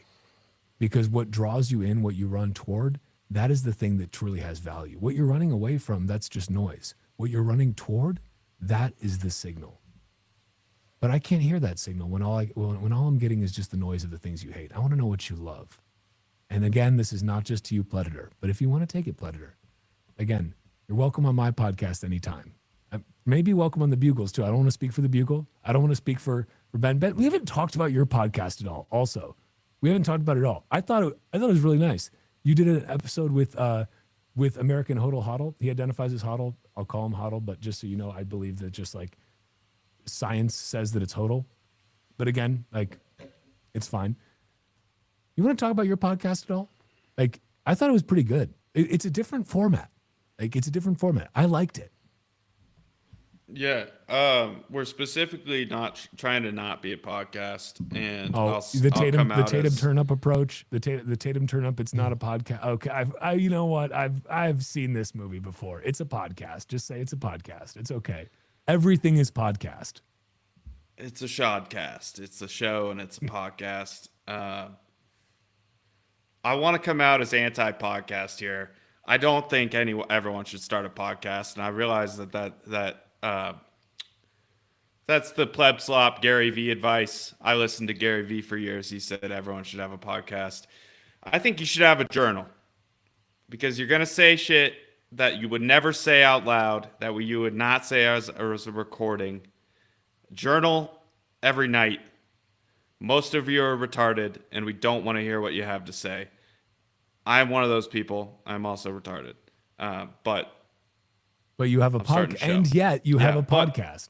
Yeah. So I have a show, a Shotcast. So SoapQuest it's ended up like 5 to 10 minutes. We're trying to have fun with it. Obviously has elements of a podcast where we interview someone, but also we're trying to like make fun of ourselves and the topics at hand. It's kind of a blend between a podcast and Dick Greaser's Twitter feed, I guess. But maybe a little bit less like on the nose and serious and starting shit with people. Yeah, I in the beginning of October, I was October 3rd, I interviewed Jeff Booth, and Bitcoin had just pumped like 10K that last week, and I asked him how he was enjoying October, and then everything went downhill from there. So it's your fault. It's yeah. not, you tried to let Danny Knowles take the heat for this sweet, bald, shiny-headed Danny. You tried to let him, a fellow podcaster, you tried to let him take the heat when it's really your fault. How dare you?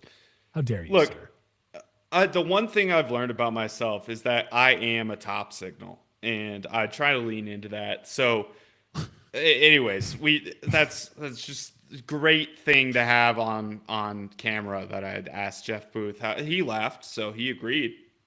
So I got Jeff Booth on my side, but yeah, we're figuring stuff out at this point. We're kind of still in amorphous zone, but the idea for SoapQuest is we're really focused on, the interesting story, the influencer that gets us clicks. It's awesome, let's just have Hoddle on because he's really good at vlogs. But the real focus of the show is that we want more businesses to do what I did in their own way.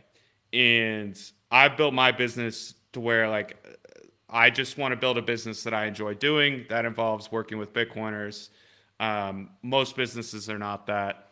So it's introducing Bitcoin friendly business, like maybe the CEO is a Bitcoiner, but introducing these people to Nostr and to Bitcoiners as customers and trying to get them set up in all the right ways and introduce Bitcoiners to these businesses.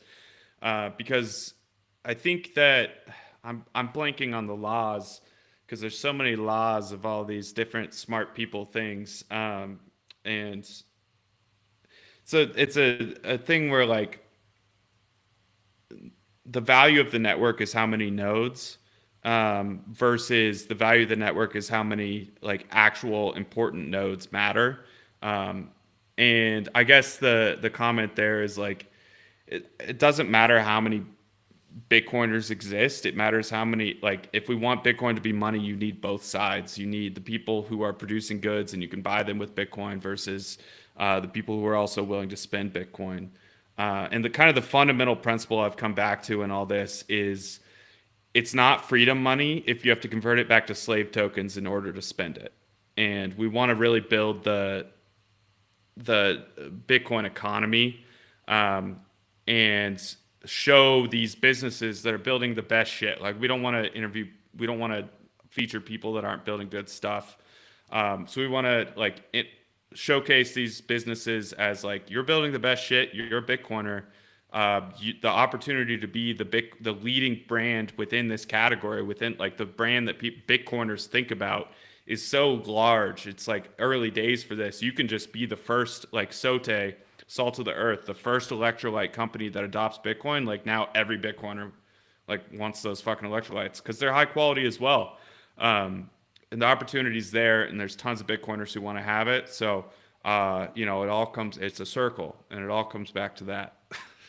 I've got several comments. I'm going to try to say them in reverse chronological order, and I'm going to forget a couple of them. First comment, the Bitcoin slave token thing, grade A pleb slop. Grade A pleb slop, but it's outstanding. Like that is the cream of the slop, as they say. The second one, I forgot already.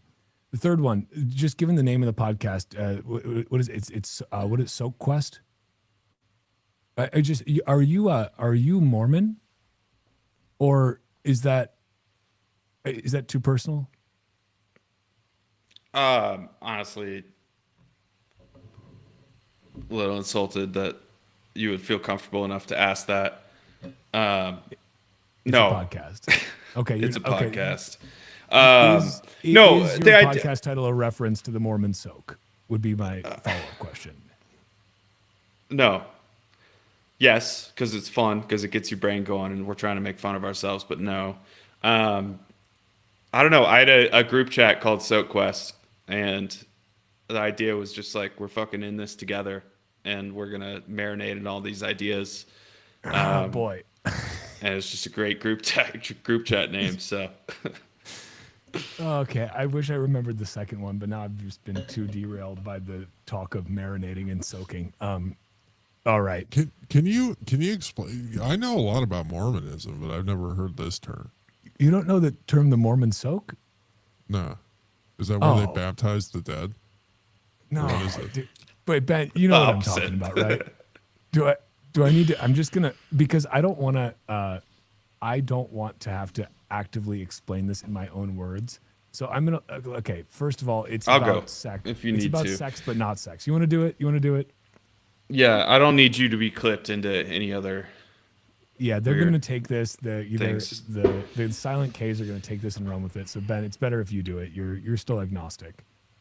I'm Yeah, not it's sick. not. It's not sex if you don't pump. So if you just go in and stay there, you're not disappointing God. I don't know why Mormon God and Christian God are different on this topic. And I noticed that you called Mormons Christians, Walker, earlier, and I'm not going to Oh, step don't into think I that. did- don't- I I'm don't not know if going I to did step that. into that. What? I don't know if I I'm not when gonna did I step do into that? Whoa, but- whoa. You did. Whoa. But not that I would touch that subject. I've but, seen the Book of Mormon. Okay, like it's a fantastic, fantastic musical. It's outstanding. Anyone who hasn't seen the Book of Mormon, written by Trey Parker and Matt Stone, should absolutely see it. It will clear up any confusion you have about Mormonism. Maybe just another thing that, what's the Scientologist version of the Mormon soak? Now that Dick understands what the Mormon soak is, which is just soaking one's member without pumping, and sometimes they have a friend who like will just jiggle the bed for them, like, because then it still doesn't count as long as you're not doing the action. Apparently, I thought this was all like an elaborate joke. I really did. I was like, that's the stupidest fucking thing I've ever heard in my life. There's no possible way that people actually. Apparently they do. Apparently that it's So- actually a real thing. It's mind blowing that it is, but it is apparently. Could you carry that over into crypto? Like, it's not a pump and dump if you don't. Pump? If you Or if you don't dump? don't buy the tokens pre-mined, it's not a pump and dump. Maybe. Yeah, I mean, because realistically, soaking is just without the pump and dump. Right. Anyways, right. Dick, would appreciate your feedback on whatever question was asked. I forget. I mean, it's all interesting. I've been going down this rabbit hole of Scientology and Bitcoin. The Scientologists are here, folks. They are. They're, Do we need they're to on- speak about the person who's? You got to be really careful. I just want to say, I'm more worried about the Scientologists than I am about the Silent Ks. Like I don't know how many of the Silent Ks are also Scientologists in disguise. I don't know. I don't want to make any accusations, but the Scientologists are a litigious bunch, and they've got Tom Cruise on their side, who I think is a fantastic. I think he's the ultimate action star, but like, he's also a Scientologist. Like, there's a great documentary called Going Clear. If you haven't seen it, you really should. Like, man, Scientology is whew, it's fucking nuts, man. Like, it is really, really nuts. Like, wow. And have you guys seen this doc?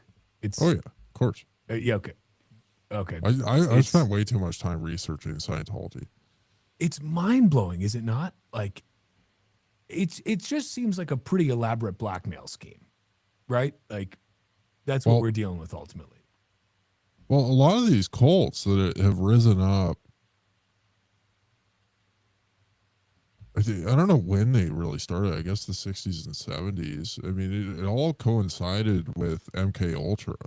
And Mark Goodwin put out this really interesting article really good article because it was like a summary of a lot of research. I was familiar with almost everything in the article before, and it was just like a really good aggregation. But it's a series he's working on. You can find it if you search through Unlimited Hangout. It might be kind of hard to find, but it's definitely on there. Going through the history of Scientology, the CIA, and MK Ultra, and it's a very interesting read. But yeah, I mean these like I feel like part of the reason why I like researching these cults and researching the mind control techniques that they use is that they were I feel like they were the testing grounds to be able to export this to the general population. And a lot of the techniques that were experimented using and documented use on these people are being used in the broader society, and in the groups like Scientology could be seen potentially as essentially grooming these people to go out in the world in positions of power and influence, and essentially operate as Manchurian candidates of like maybe not literally, but very heavily influenced and controlled individuals. And so it's interesting to see the cross section between groups like that and the Bitcoin ecosystem. It's very interesting. I mean, it's very interesting to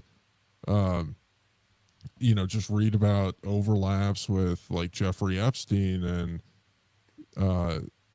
Bitcoin Core. And while it's not like, okay, he was a significant funder trying to influence, like there's overlaps between these power structures and people being involved in this ecosystem. It's just fascinating to see how the levers of power and influence work. And I feel like being generally aware of it, you can kind of get out of trouble or stay out of trouble a little bit. Yeah, I mean, I think we all know that Jeffrey Epstein was a proponent of Core V30. That much is clear from my research, at least.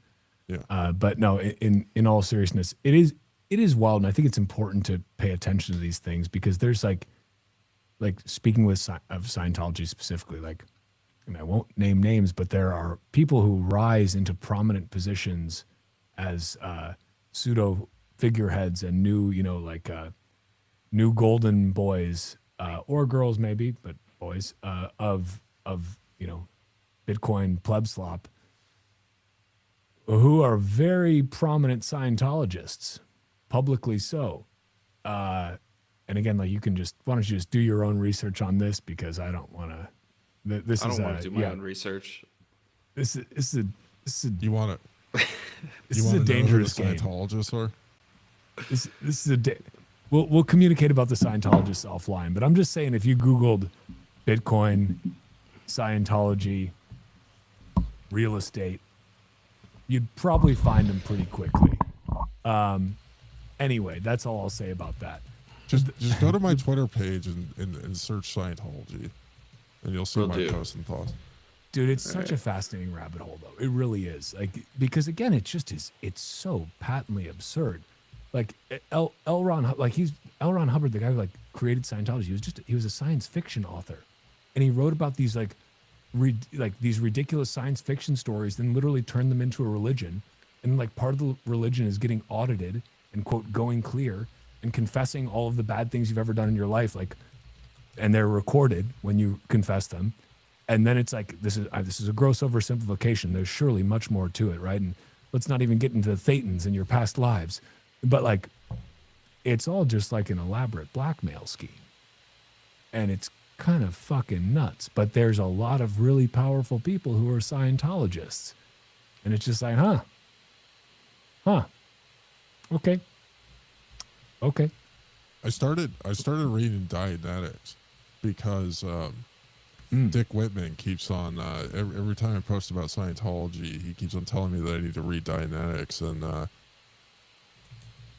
little bit, and it's very fascinating. I mean, a lot of the language that's used is very similar to a lot of the Bitcoin pleb slot and a lot of like just general conspiracy theory type thing. Like I think there's individuals that feel like there's something wrong with the general world or society around them are very vulnerable to be preyed on.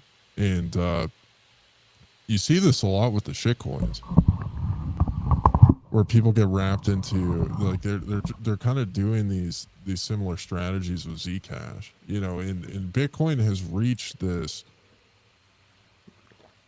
point of prominence where it almost feels like a dominant incumbent like entity, and you see these people that have been kind of on the fringes and periphery are rejecting it as a result of that, and they kind of have their weird conspiracy theory pleb slop takes that are similar to Dianetics. Like I was tagged in this like ridiculous thread with Mark Goodwin arguing with this guy, and Mark asked this random guy that had like fuck Bitcoin in his profile description.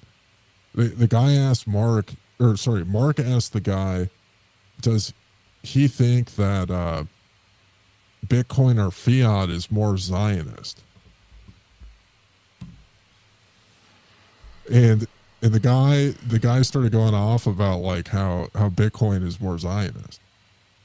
And I was like, this is such a weird dynamic that we're in, where the conspiracy world of like, you got Catherine Austin Fitz, who's concerned about, she's always hated Bitcoin, but she's concerned about CSAM.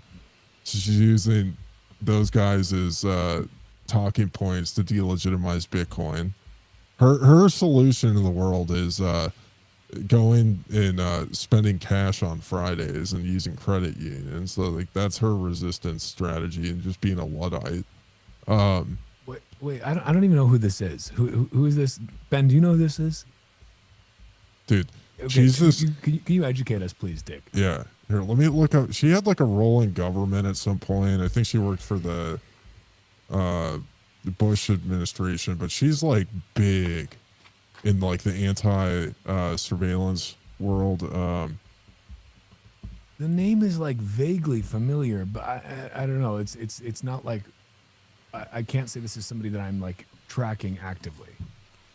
She's big in the boomer slop conspiracy theory world. Like, oh yeah, she's like a big deal. Like anti, like yeah. She worked. I just looked her up on Wikipedia. I think I do know who this is. Yeah, but you can't trust that. Well, yeah, that's true. You mean Wokepedia? No, thank you. Catherine Austin Fitz, born December 24th, 1950, is an American investment banker and former public official who served as managing director of Dillon Reed & Co. and during President George H.W. Bush as United States Assistant Secretary of Housing and Urban Development for Housing. She has widely written and commented on the subject of public spending and has alleged several large-scale instances of government fraud. Okay, that's what Wikipedia gives me on the top line. So what's the real deal then, Dick? She has like a publication called the Slurry Report.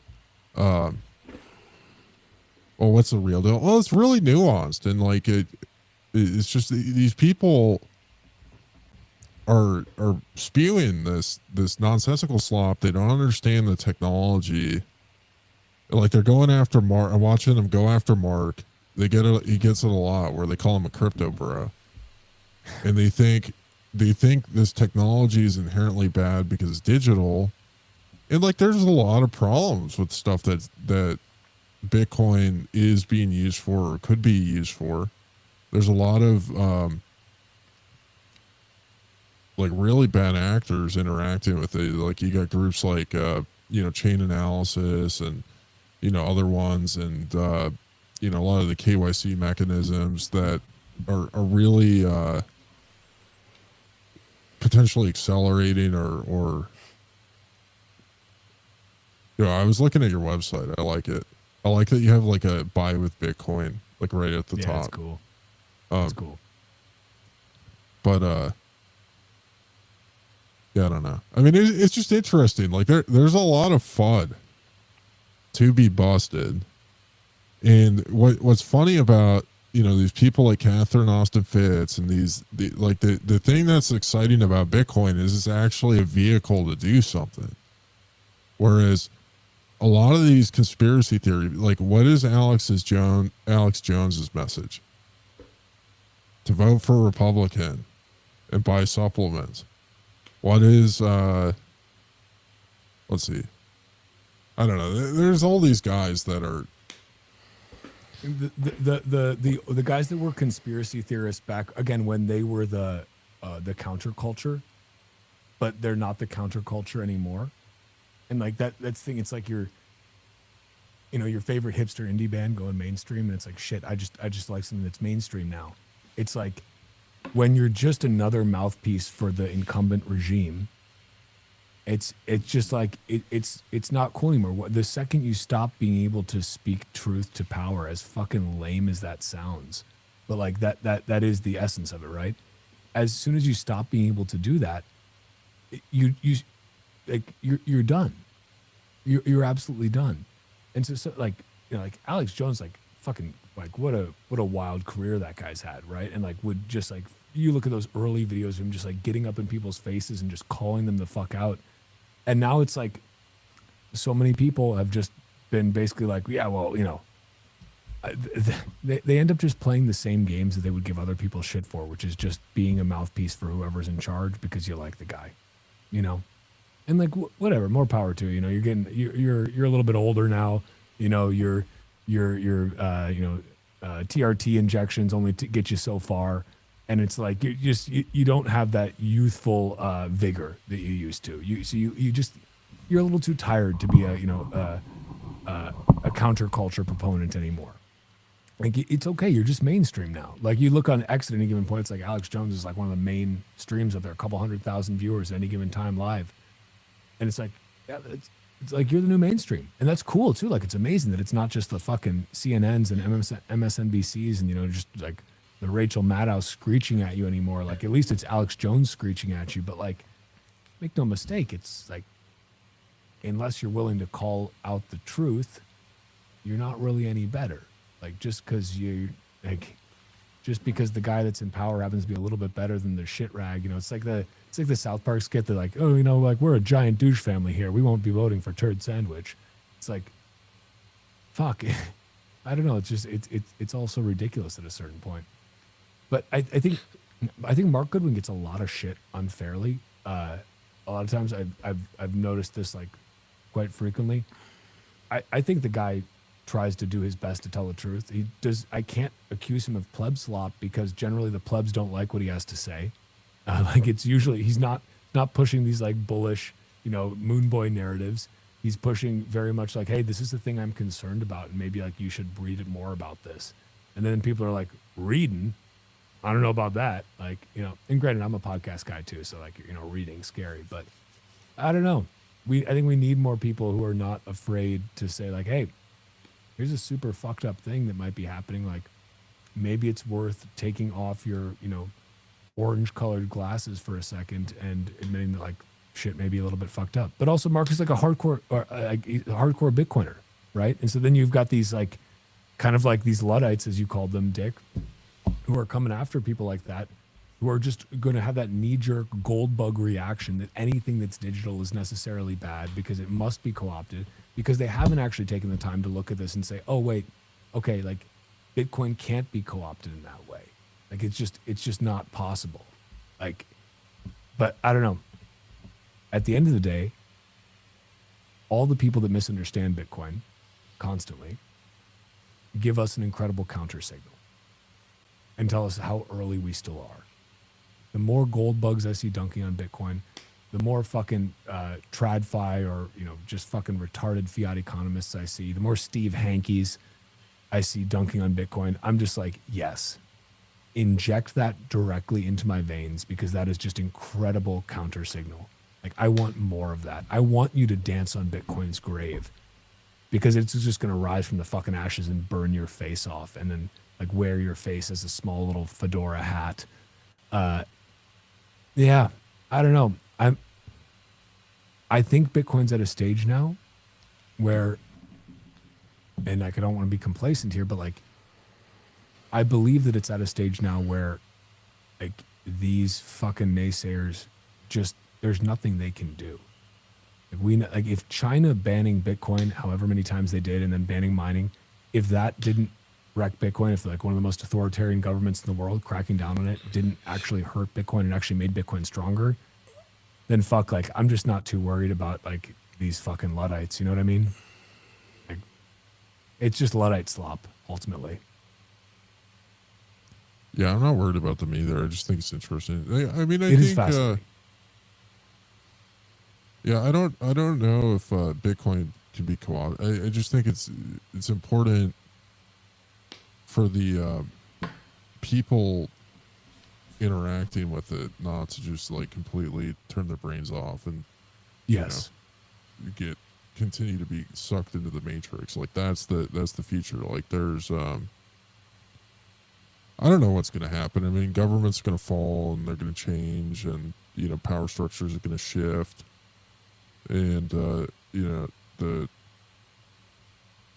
question is like just how like crazy and tyrannical is the future going to look. And like I think as long as individuals are willing to do things like Ben,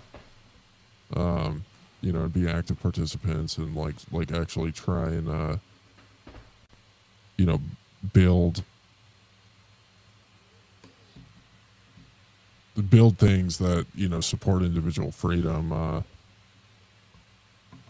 Might not look that different from how it has today, but hopefully with softer economic times, and theoretically even could be better. Yeah, I don't know. Wait. Lest we forget, you claimed to have a Peony Lane wine pleb slop pickup line. I actually don't know if it was pleb slop, but you did. We said we'd bring it back to this. I think we need to bring it back now. Do you still have it? Is it still there, Dick? Yeah, I did a whole article on this, and I'm probably gonna expand on them as I think about them. But I did a bunch of pleb slop pickup lines. Well, one of my favorites in there is, "Hey girl, are you a Penny Lane wine? Because I can't stop drinking you in." Or wait, is it? No, it's like the more I drink in, the better I feel. The more I drink you in, the better I feel. That's what it is. I'm just hoping Tatum Turnup uses this line on Aubrey Strobel. And if Tatum happens to be listening to this right now, I just like to say, like, shout out to this king for pulling the Bill Ackman "May I meet you" line, and it seems to be working. It seems to be working. I'm just saying, I'm rooting for Tatum. He's the true underdog story. He's the classic case of the podcaster who doesn't want to admit he's a podcaster. A lot like Ben. He's claiming it's a show. But it's a podcast. Everything is podcast. And I just want to say, Tatum, if you're listening right now, I mean, if you're not, I'm going to DM you after this and tell you to listen to this last little bit. I think we're all rooting for you right now. You know what I mean? Like, a win for Tatum is a win for everyone in my book. Dude, Tatum's getting ripped. That dude, he's not going to be an underdog for very long. Also, the original, it's not a podcaster, so shout out to him. He really, you know what? My biggest problem with Tatum is he doesn't fucking release the awesome shit he films. I don't know where he keeps it. He's like fucking Disney. He keeps it in a fucking vault somewhere and releases it for a giant markup. Tatum needs his own Tatum Plus streaming service that he can overcharge for and actually open up this vault, because like the people need it, Tatum. The people need it. We want to see it. We need the Tatum Turnup vibes to counteract all of the pleb slop noise. I don't know. The market is primed for it, and so I think it's really a perfect note to end on. It's just a call to action for Tatum to say, you know what, Tatum, it's time. Open up the vault. You've shot your shot with Aubrey. We've all been rooting for it for so long. It's amazing. You pulled the "May I meet you." It seems to work. Now it's like, what do you have to lose? Release that podcast, and don't be afraid to call it a podcast. Don't feel shame that you just made a podcast. It's another fucking Bitcoin podcast. Just own it. That's okay. That's enough. And you are enough, Tatum. You're more than enough. And you're very tall, and you're a great forklift operator. I don't know if you guys have any compliments. I do have a question for you, really Walker. Yeah. Sorry to bring the topic off of the majesty that is Tatum, but I noticed you have, I'm not sure if that's an aerator or a pouring extender on your wine. I'm wondering if both. you notice a difference on, like, if you poured two glasses, open a cork, poured two glasses, one with that, one without. I wonder if you notice the difference. I'm curious.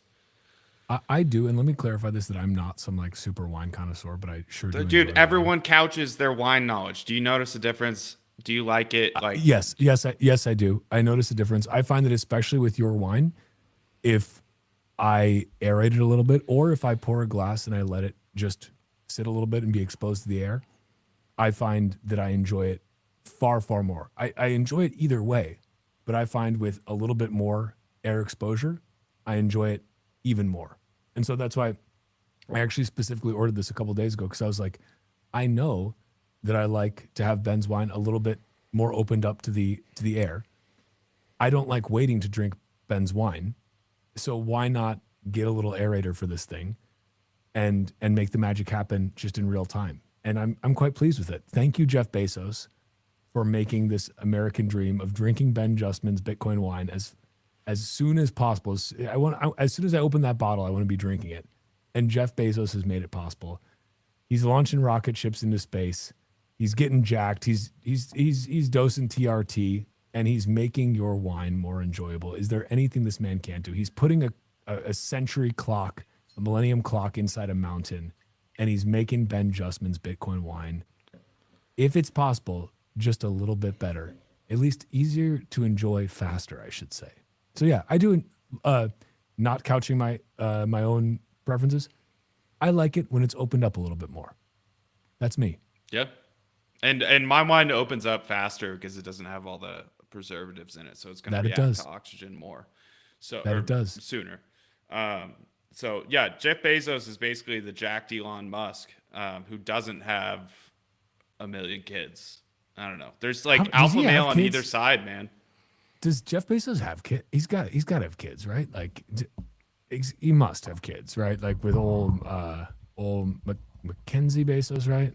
That was his wife. That she's got like half his money, and she donates to like three sons and a daughter. Okay. Well, adopted from China.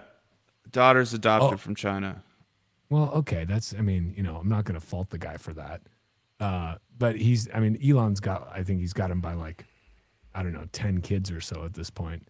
It's like, it's why he really takes the birth rate thing seriously. It's like, he's like, I'm doing it myself, but I guess if you have that much money, it's like, like you may as well, like, many shots on goal for the future as possible, I guess.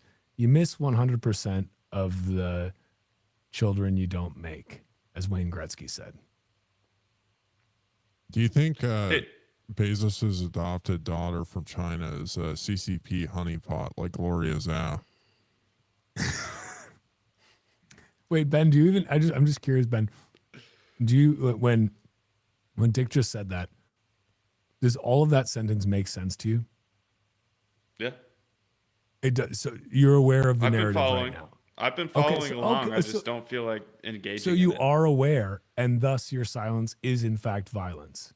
Wow. Oh, absolutely. But also, if you can't be passive against a violent system, you have to speak with violence, or you have to engage in a little violence. Like, I don't know. We talk about Bitcoin as the peaceful resistance, but I'm talking myself into circles here.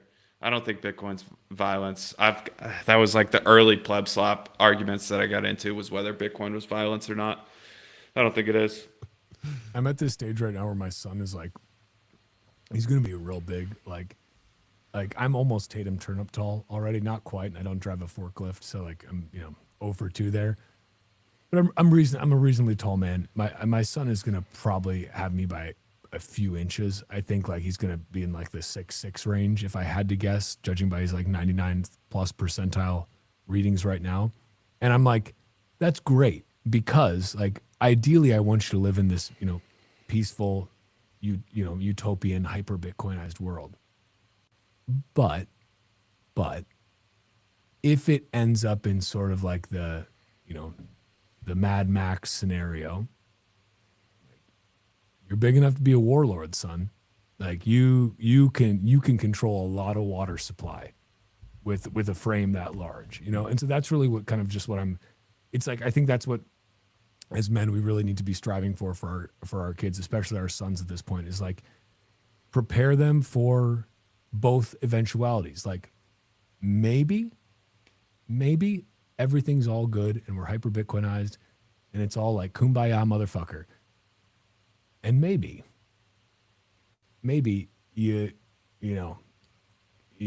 things are going to get pretty dark. And like there certainly are going to be dark. It's really just a question of like the time scale, right? And so I think it's important to be prepared for both eventualities. And like having large offspring, I think is just like that's just good policy ultimately. It's like you want to breed them big if you can. And just you just got to prepare them, right? Because you never know what's going to happen in this world. Walker, don't you live in a place where that tick that makes you allergic to red meat lives? No, dude, that's Texas. We don't have the Lone Star tick up here. It's like pretty much just Texas. Like, did you know? Oh fuck, who was I talking to about this the other day? So it's the Lone Star tick, and the scientist who actually like confirmed this, like, who there was all these outbreaks. There's this giant just like outbreak, a rash, whatever you want to call it, of people getting violently sick after like eating red meat, and they're like, we don't know what it is. And this one university professor is like, I'm pretty sure like if I overlay these different maps, the only thing that overlays with this is this one particular Lone Star tick's territory, and it like overlays perfectly, like literally perfectly. And people are like, I don't know about that. It seems kind of far-fetched. And so he's like, all right, well, I'm going to go into the countryside. I'm going to get myself bit by one of these ticks, and I'm going to see if I get allergic to meat for life. And he did, and he was. And they're like, oh, yeah, okay. But like, what a fucking like taking one for the team, man. But like, that's a sacrifice. Literally just being like, I'm pretty fucking positive that if I go out and get bit by this tick, I'll never be able to eat red meat again.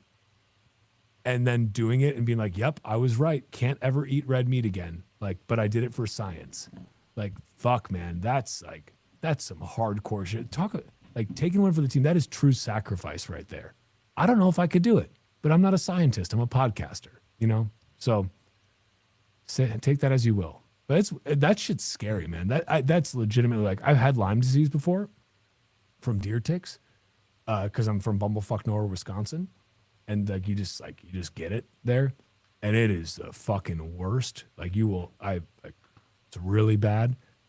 I lost a shitload, like I don't know, probably like 20 pounds when I had it. It was like I was a teenager at that time.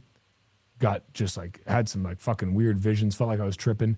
Watched every James Bond movie ever made, though, on Turner Classic Movies at the time. You young folks won't even know what Turner Classic Movies is, TCM. But boy, it was great. Favorite James Bond, obviously Sean Connery. I don't think that's even up for debate. Worst one, probably Timothy Dalton. But I digress. The point is, fucking ticks suck. I don't know why they exist, but they fucking suck. They are just the absolute worst. So don't get bit by a Lone Star tick or a deer tick, because it's going to make your life fucking hell. Specifically the Lone Star. You said you used to have Lyme's disease. You reversed it? I don't know how that works. There's this misnomer that Lyme disease is always chronic. Like if you get it, you're stuck with it for life. This is not true. Like these same sort of people, I think that if you get COVID once, you automatically like have this like long COVID thing. It's just not true. Like the people who get chronic Lyme disease, Like I know one of my buddy's dads was a forester, like for the DNR, and so he was literally out in the woods, like literally every day in the deep woods, and he got it like a dozen or couple dozen times, like got it so many times, and was like then always had it kind of low level in his. It was like if he was ever tested for it, he'd always have it in his system. The average person, as long as you catch it quick enough, and I was actually misdiagnosed by some fucking retard doctor in my podunk town, and like told me I had something different. He's like, you just gotta wait it out. And, like waited out for a few days. Shit got really bad, and like happened to have a doctor who lived on my street who wasn't a dumbass. And he was like, you obviously have Lyme disease. You should just take antibiotics, and this will be fixed up in like a couple of days. And that's what happens if you take antibiotics, and you catch it reasonably early. You're totally fine. Where you get into a problem is if you don't catch it early, if you have a retard doctor who tells you it's nothing to worry about and shake it off or it's some other thing, and you go like weeks on end or months on end without being treated, you don't get antibiotics, you could be fucked. But like it is literally like it is cleared up like fucking within a couple of days with a basic antibiotic regimen. But so like not everybody who gets it has chronic Lyme, if that answers your question. It does fucking suck though. It fucking sucks. I just don't know a lot about it. I knew a guy one time that talked about having chronic Lyme's disease, so that was kind of what informed me asking him a bunch of questions. Is kind of what it informed. That's interesting. It really does suck. And the Lone Star tick thing is one of those things where I'm like, this is just a little too convenient, right? Like, did Bill Gates and this tick have a talk? And they're like, you know what? Maybe you should just make these people like Beyond Meat a little bit. Their stock price is going to zero because nobody wants it. But what if they had to eat it because they'll just die if they eat red meat?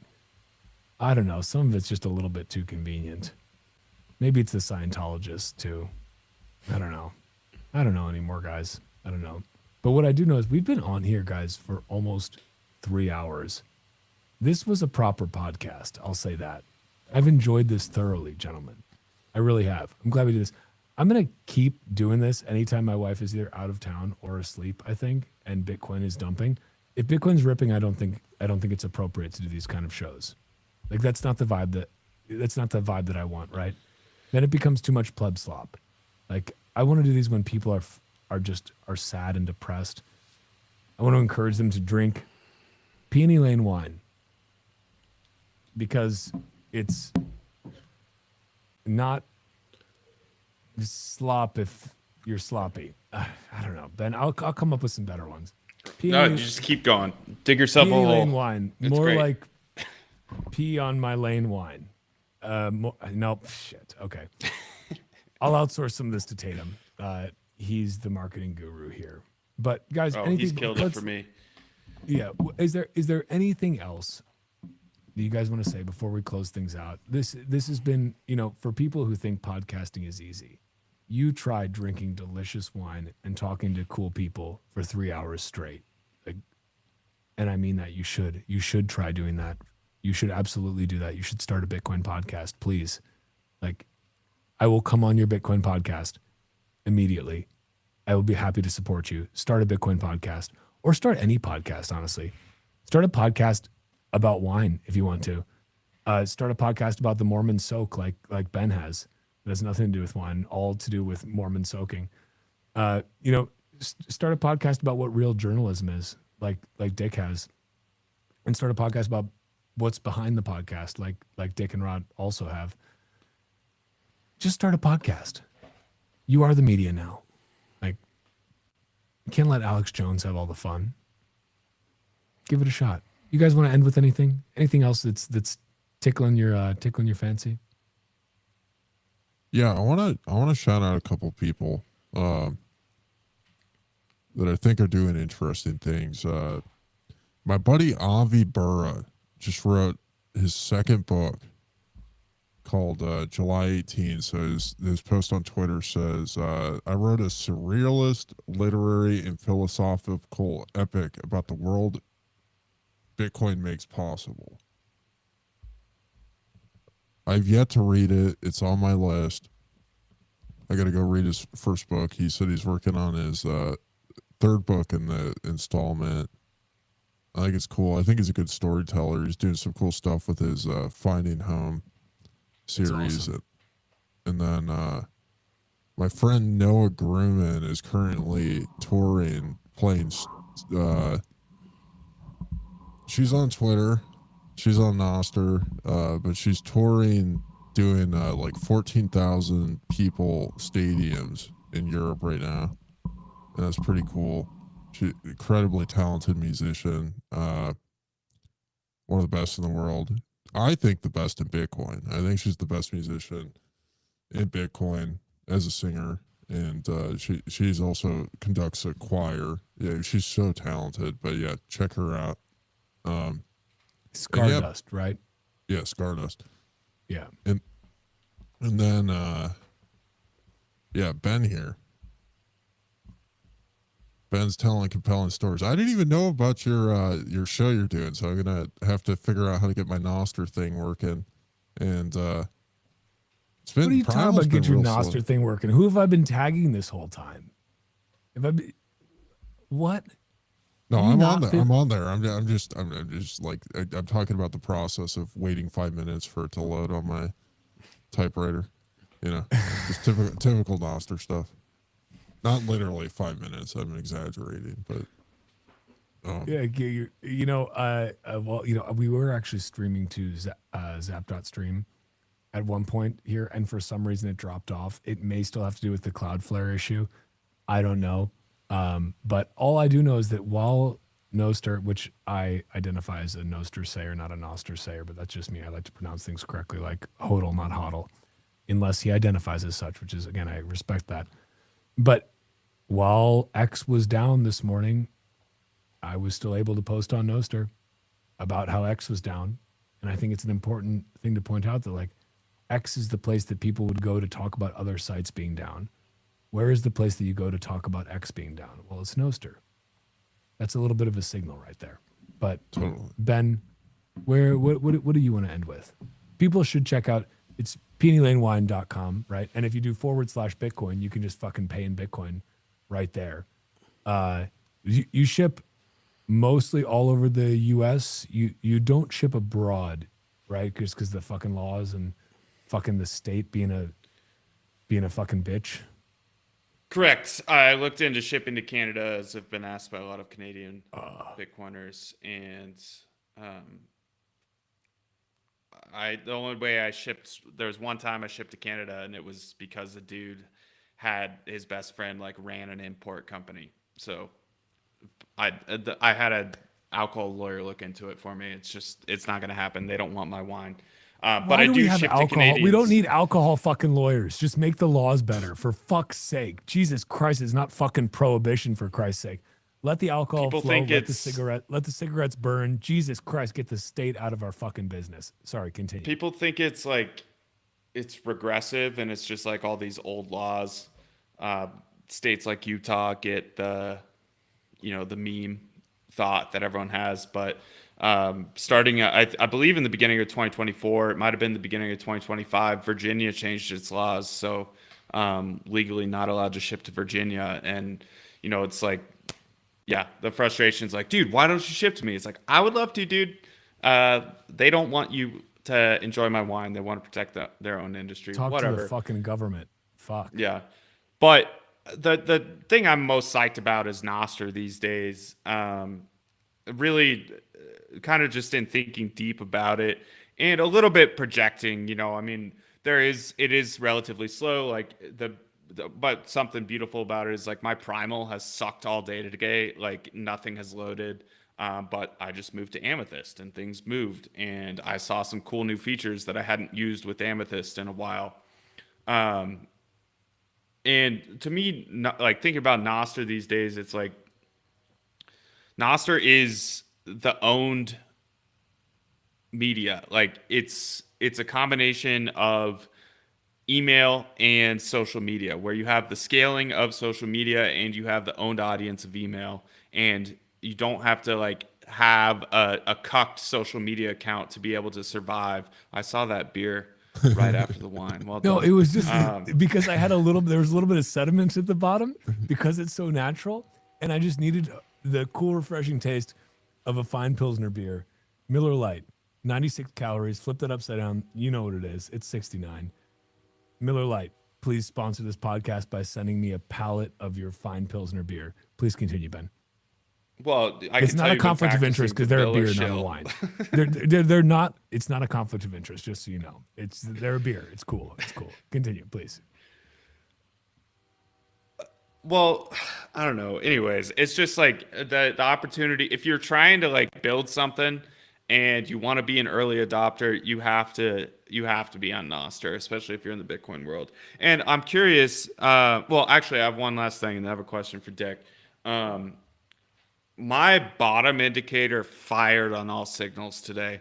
My sister sent me this long think girl tweet, basically saying why Bitcoin was down and how it has so much further to go. And the line that stuck out to me early on was, in the last 2 weeks, the entire macro narrative of why Bitcoin was worth $126,000 has completely disappeared. Meanwhile, I'm sitting here seeing a dysfunctional government, seeing $38 trillion debt, seeing how like the liquidity's just been sucked out of the system and they need to print. Like every reason for Bitcoin to be worth $10 million is just firing so much harder. The one thing that gives me pause is that for the first time ever, my dad timed it right. He told me I should be taking some risk off right around the top. And I didn't listen. So we'll see where things land. But Dick, anyways, my question. If you got a sponsorship from Marlboro, would you consider it selling out? Yeah, I would. I'm in it for the love of the game. What if they paid you in kind? Like they paid you in cigs? No fiat involved. Just a pallet of cigs shows up at your door and they're like, we just want you to keep smoking them, brother. As long as they were non-KYC, I'd probably accept that. But I was just like, they don't even check your ID at the door. They're like, we don't fucking care, dude. We're Marlboro. Like, then, I mean, they would have to like drop like pallets of them on my house with like helicopters for it to. That's my cost. I smoke a lot of cigarettes. Like it's not. We're not talking about a few cartons here, but yeah, I don't know. Could I do a sales pitch for Pony Lane? Yeah. How do you say it? Peony Lane. Peony Lane. Peony Lane. No, it's Peony Lane. Sorry, it's not Peon Me.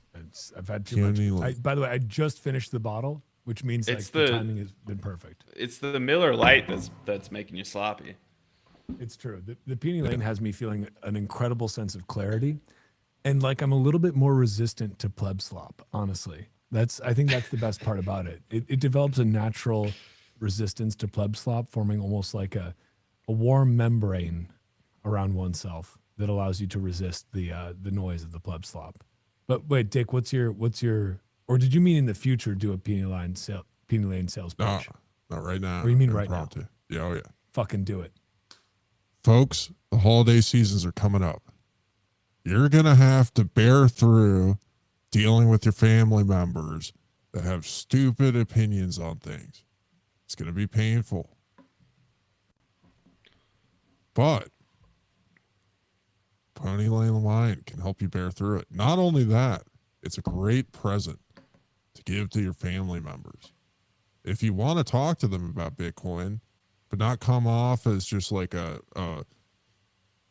foaming at the mouth rabbit orange shell, Ben is currently selling a very cool looking bottle, black bottle with a little Bitcoin logo. That might you get them a little bit tipsy on some wine. They're looking at the bottle. They have to keep on looking at the Bitcoin symbol. It might open up the ability to have a conversation with them. Also, it's great to you can mix. I gave a pleb slot pickup line on the show tonight. you can use that pleb slop pickup line on a girl, and she'll ask you, well, what is Pony Lane wine? Say, well, I've got some at home. You want me to show you? It is a company ran on legacy. It is a individual who's telling a compelling story. And if you actually believe that Bitcoin's money, if you've been stomping your feet up and down, you're shitting on Gloria, you're mad about Udi and the spammers, show the world Bitcoin is money. Buy some wine today. If you don't buy Peony Lane wine, you are a scammer and a spammer. I think. Well, I don't know about that. I don't know. This is just what I'm hearing. Can you guys hear this if I go? I can't hear it. I'm just hoping you can. It's an air horn. Can you hear this? No. Nope. Well, this is really embarrassing that I just did that. Pretend that didn't happen. Cut. Pause. I appreciate you guys. Here, I did mine. Fuck, yours works. Damn. Oh, it's because I had it muted. Hold on. Wait, what if I do this? Can you hear that? No. Still, fuck. Okay. Guys, you're really putting me to shame here. This is just embarrassing at this point. You guys, we've now made it over 3 hours with this stream. What a treat. What an absolute treat. Thank you guys for being here.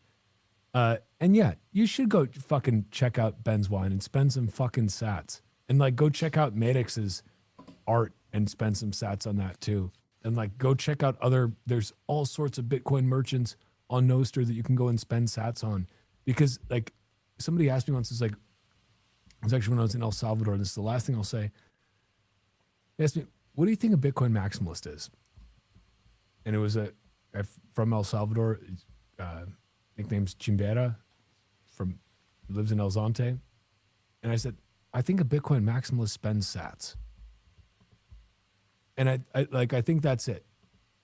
Like, and don't give me the fucking shit where it's like, well, never sell your Bitcoin. It's like, just fucking buy it again. I know you have more fiat, you cuck. Like, just fucking buy the Bitcoin back immediately.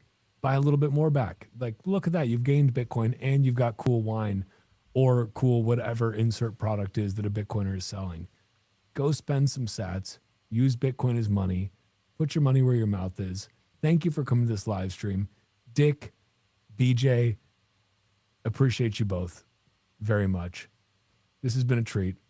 Live stream now over, and then we'll see if everything's uploaded. Thank you, everybody, for joining. I'm sorry that the Nostr one died out. We'll do it again sometime soon. Hopefully not, because Bitcoin will be ripping, but if it keeps dumping, we're going to keep live streaming late at night with Peony Lane Wine. Cheers.